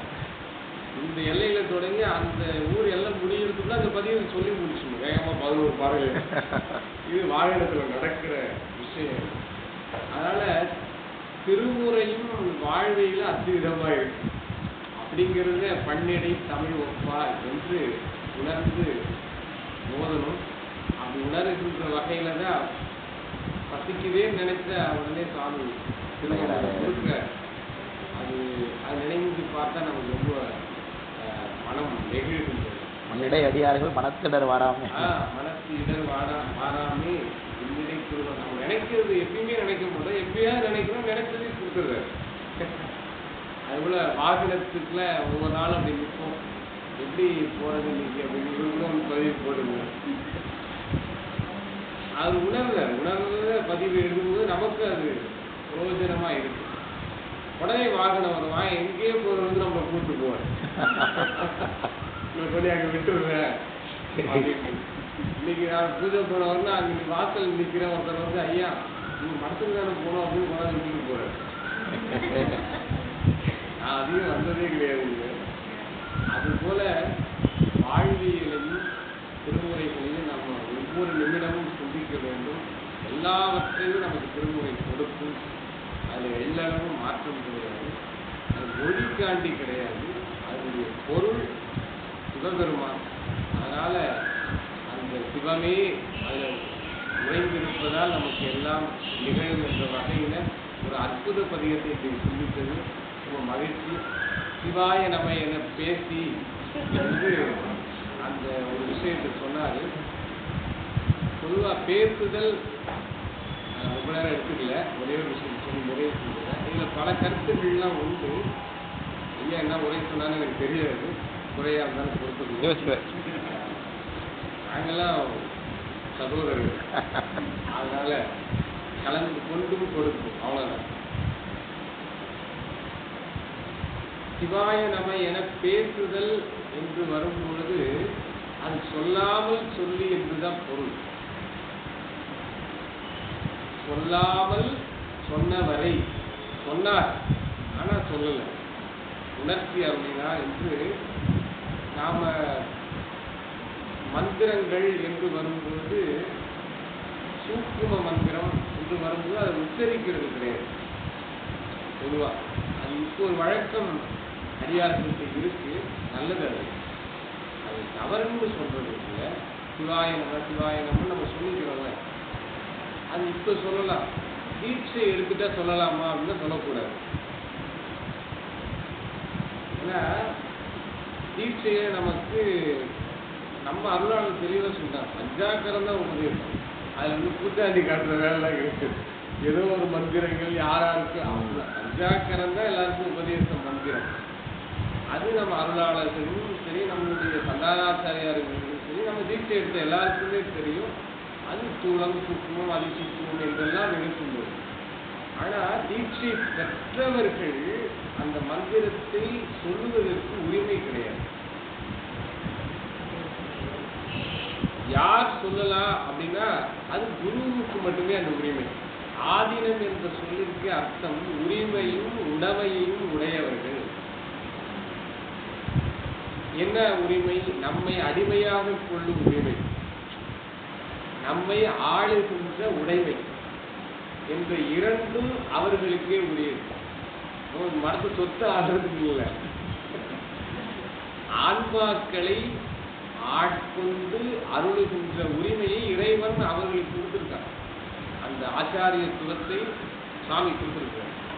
அப்படி வரும்பொழுது ஒரு சின்ன விஷயங்கள் வரும்பொழுது ஆச்சாரியர் உபதேசம் பண்ணும்போது உபதேசம் பண்ணலாம், மந்திர உபதேசம் செய்யலாம். அதற்கு அடுத்த நிலையில் இருக்கின்றவர்கள் செய்யலாமனா செய்யக்கூடாது. அதுதான் வேறுபாடு ஆச்சாரியருக்கு இவருக்கு. அவரை மந்திரத்தை சொல்லுவதற்கான அதிகாரம் நமக்கு கேட்பதற்கான அதிகாரமும் கொடுக்கப்பட்டிருக்கு. அப்ப கேட்பவர் சொல்லக்கூடாது, சொல்றவருக்கு கேட்கக்கூடாது அப்படின்னு இருக்கு. நம்ம சொல்ற அதனாலதான் சன்னிதானங்கள் மகிழ்ந்து கேட்பதை தவிர மற்றவர்களுடைய உரையை உபதேசமாக கேட்க மாட்டாங்க. அது நம்ம சன்னிதானமே ஒரு உதாரணம் சொன்னாங்க. அவர்கள் முனைவர் பட்ட படிப்புக்கு சேரும்பொழுது அப்போ வந்து கைடு வருவாங்கல்ல, அப்ப அந்த ஆய்வு பணிக்குரிய கைடு அவர் யாருன்னு வரும்போது சனியான வந்து ஆச்சாரியரா இருந்தா நீ போய் கேட்கலாம், மற்றவர்களா இருந்தா நீ போய் படிக்கக்கூடாதுன்னு சொன்னதா அடிக்கடி நம்ம சொல்லுவாங்க. தில்லை வாழ அந்த ஒருத்தர் வந்து அவங்க கைடா வந்ததுனால முனைவர் பட்டத்துக்கு அனுமதிச்சாங்க தனியாக, அனுமதிக்க மாட்டாங்க. ஏன்னா இவங்க நிர்வாண திசை வரைக்கும் ஆனவங்க போயிட்டு இவங்க ஒண்ணுமே ஆகாதவங்க பாடம் கேட்க முடியாது. ஏன்னா இது என்னன்னா உலகியல் பாடம் மாரி கிடையாது. அந்த தெளிந்தவர்கள் தான் தெளிவிக்க முடியும் எந்த கலையா இருந்தாலும். அதனாலதான் மடத்திலேயே மரபு உண்டு. அதனால மடத்து புலவராக இருக்கின்றவர்கள், ஓர்வாராக இருக்கின்றவர்கள் எல்லாருமே தீட்சை பெற்று சிவபூஜை செய்து உடையவர்களாக இருக்கும். அப்படின்னாதான் அவங்க சொல்ற உரையும் உண்மை சொல்ல அமையும். அதுக்கு நம்ம இவங்க எல்லாம் ஒரு நல்ல அந்த நிலையை எழுதியிருக்காங்க. ஏன்னா வேறுபாடு தெரியும். நீங்க மற்றவர்கள் பேசுவதற்கு இவர் சொல்றவங்களுக்கு வேறுபாடு இருக்கும். ஏன்னா உண்மை வந்து நம்மளால கண்டறிவது கிடையாது இல்லை, அது உபதேசத்தினால கொடுத்தாங்க. மந்திரங்களை அறிவதும் மந்திரங்களை அறிவதும் தாரும் உபதேச கலையில் தந்த கைலாச பாரம்பரியமாக வரும் சம்பிரதாயம் அறிவனும். அது உபதேசத்துலதான் முடிவு வருமே தவிர அது வரைக்கும் முடிவை நம்ம அறிய முடியாது. அதனால சிவாய நம என பேசின்னு வருது. அப்ப எல்லாரும் நம்ம சிவாய நம சிவாய நமன்னு சொல்லிக்கிறதா அப்படின்னா நினைதல் நம்ம அந்த மந்திரத்தை சிந்திக்கிறது உண்டு, நினைவுறது உண்டு, ஆனால் ஸ்தூலமாக சொல்லுவது கிடையாது.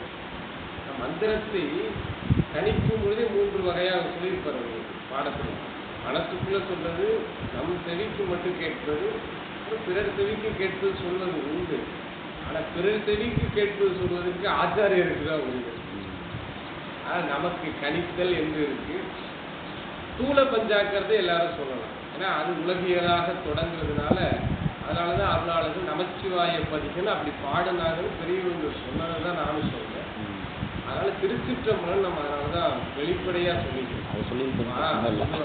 திருச்சிற்றம்பலம் மந்திரங்களை சொல்லுவது கிடையாது.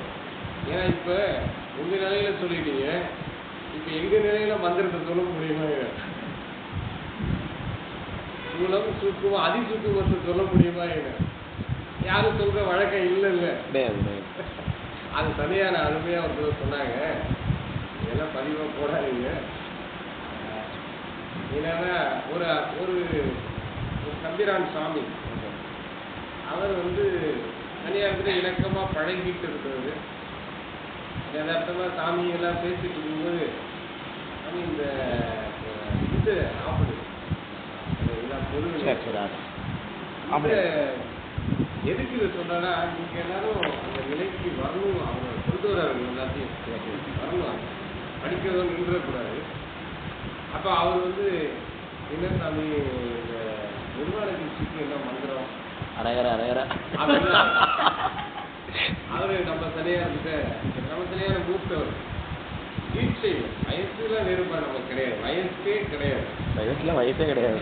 அது சைவத்துல வயசுக்கு மதிப்பு கிடையாது. அந்த சன்னியாரம் யதார்த்தமா அவருக்கு மந்திரத்தை சொல்லிட்டாங்க. சரி தம்பிரான் சாமி தானே அப்படின்ட்டு. அந்த அருள் பெருக்கு எப்படி இருக்குன்னா, மறுநாள் அவருக்கு ஆச்சாரிய விஷயம் ஆயிடுச்சு. தனியார சொல்றாங்க, மறுநாள் ஒரு ஆதீனத்துல ஒரு தனியார பரிபூர்ணம் ஆயிட்டாங்க.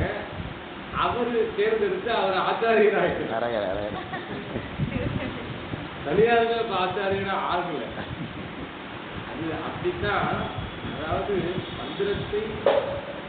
மந்திரமா சாதித்தல் தான் ரொம்ப முக்கியம். ஆனா அந்த சில அதை பேசி என்று வரும்போது சர்ச்சைகள்லாம் வந்தப்ப நாங்க இதெல்லாம் ரொம்ப சிந்திச்சு அப்ப எல்லா உரைகளையும் பார்க்கும்போது, அது பேசுதல் அப்படின்னா சொல்லாமல் சொன்னவரை, அதாவது பேசாமல் பேசுதல் என்று நமக்கு பூஜைகளையும் உண்டு. அதனால இந்த சூக்கும பஞ்சாக்கரங்கள்லாம் நம்ம பூஜையில உண்டுங்கிறதுனால நம்ம வாக்கா சொல்றது கிடையாது. அதனால சிவம் சூக்குமமான பொருள் என்பதை அதை சொல்லவும் முடியாது. சொல்லற்கு அறியானை சொல்லி வகையில தான் சொல்லித்தல் அப்படிங்கிறதுக்காக அந்த கருத்து சொன்னேன். அதனால சாத்திரங்களையும் தோத்திரங்களையும் நன்றாக நம்ம பயில்வதற்கு முதல்ல புராணத்தை படிக்கணும். ஏன்னா குழந்தைக்கு நேரடியா சாத்திரத்தை சொல்ல முடியாது. கேள்வி உடனே கேட்டுருவாங்க. அப்ப என்ன இருக்குன்னா உடனே பதில் சொல்லவும் முடியாது. புராணங்கள் வாயிலாக தான் நம்ம ஐயங்களை தீர்த்தல். புராணங்கள் எல்லாம் உங்களுக்கு சொல்ல தேவையில்ல, உண்மை அதெல்லாம் பொய் அல்ல. நிறைய பேர் புராணம்னா பொய்ன்னு நினைக்கிறாங்க. பொய் அல்ல, உண்மை என்ற கருத்து அருமையா சொன்னாரு. எனக்கு ரொம்ப நாளா எனக்கு ரொம்ப பிடிச்ச ஒரு தேவாரம் என்னன்னா, அந்த படுவிப்பாய் உனக்கே ஆள் பலரையும் பழியாமே என்ற வரி எனக்கு ரொம்ப பிடிக்கும். எம்பெருமான் உனையே நினைந்தேற்றுவன் எப்பொழுதும். இந்த சொல்லா சுப்பிரமணிய ரொம்ப உரைப்பா, உண்மையல்ல அதாவது விரையார் கொண்டையினால் விமலா இது உண்மையெல்லாம் உரையே நாளாதனால் உடலில் உயிர் உள்ளளவும். அந்த உரைப்பான பதங்கள் இந்த பதியத்தில் இருக்கிறது ரொம்ப அப்படியே எனக்கு பிடிக்கும். உங்களுடைய விஞ்ஞான சம்பந்தம் சொல்லும் போது, அதிஷ்டானம் ஈசன் அருளன்றி மற்ற அதிஷ்டானம் அனைத்தும் அனித்தம் அப்படிங்கிறார். சோபோச்சாரத்துல அதிஷ்டானம் ஈசன் அருளன்றி மற்ற அதிஷ்டானம் அனைத்தும் அனித்தம், அழியக்கூடியது. அதில் சிவபெருமான் மட்டுமே அழியாத பொருள், அவர் இருக்கின்ற இடமே அழியாத இடம். அதனால அந்த நமக்கு திருக்கோயிலை சொல்லும்போது அவன் ஆலை அதிட்டான அவன் எழுந்தருளுகின்ற இடங்கள். அதனால நமக்கு பெரும் பாக்கியம். இந்த இடத்துக்கு வந்தாலே எங்களுக்குலாம் ஒரு பெரிய உள்ள எழுச்சி உருவாகும். ஏன்னா பெரிய பெரிய மகாத்மாக்கள் பெரியவர்கள்லாம் இருந்த இடம். நாங்கள் கொஞ்சம் தயங்கி தான் இங்கே இருப்போம் இந்த இடத்துலலாம் இருக்கும்போது. அதனால் அந்த இடத்துல நீங்கள் பயில்வது உங்களுக்கு கிடைச்ச பேர். இன்னைக்கு வந்து உங்களோட அடியேனும் இருந்து படிப்பது எங்கள் குருவர்கள் கிடைச்ச குருவர்களால் கிடைத்த பேரு என்று கருதி எனக்கு ஒரு 10 நிமிஷம் பேசுறதுக்கு வாய்ப்பு கொடுத்தது நன்றியை பெருவாய் வந்து எல்லாம் மாதிரி எனக்கு போன ஒரு வாழ ரெண்டு மாதிரி அன்பர் வழி பட ஆரம்பிச்சிட்டேன். 5 மணிக்கு வச்சுப்போம். அடுத்த வகுப்பு 5 மணிக்கு முதலாம் ஆண்டு வகுப்பு. ரெண்டு நாள் தானே அடின்னு வரேன் இங்கே. அதெல்லாம் கண்டினியூட்டியாக வச்சு முடிச்சுட்டு நாளைக்கு ஊருக்கு நைட்டு ஊருக்கு போயிடுறது. காஃபி வாங்கி ரூமில் இருங்க. அதெல்லாம் ஒன்றும் இல்லை, நிறைவாயிடுச்சு. 10 ரூபா. சரி நீங்கள் அறையில் இருங்க, நான் காஃபி இருக்குது.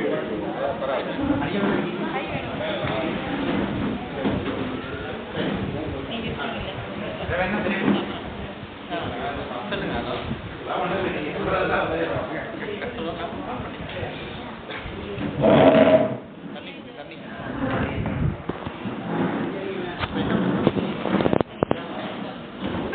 வாங்க வாங்க.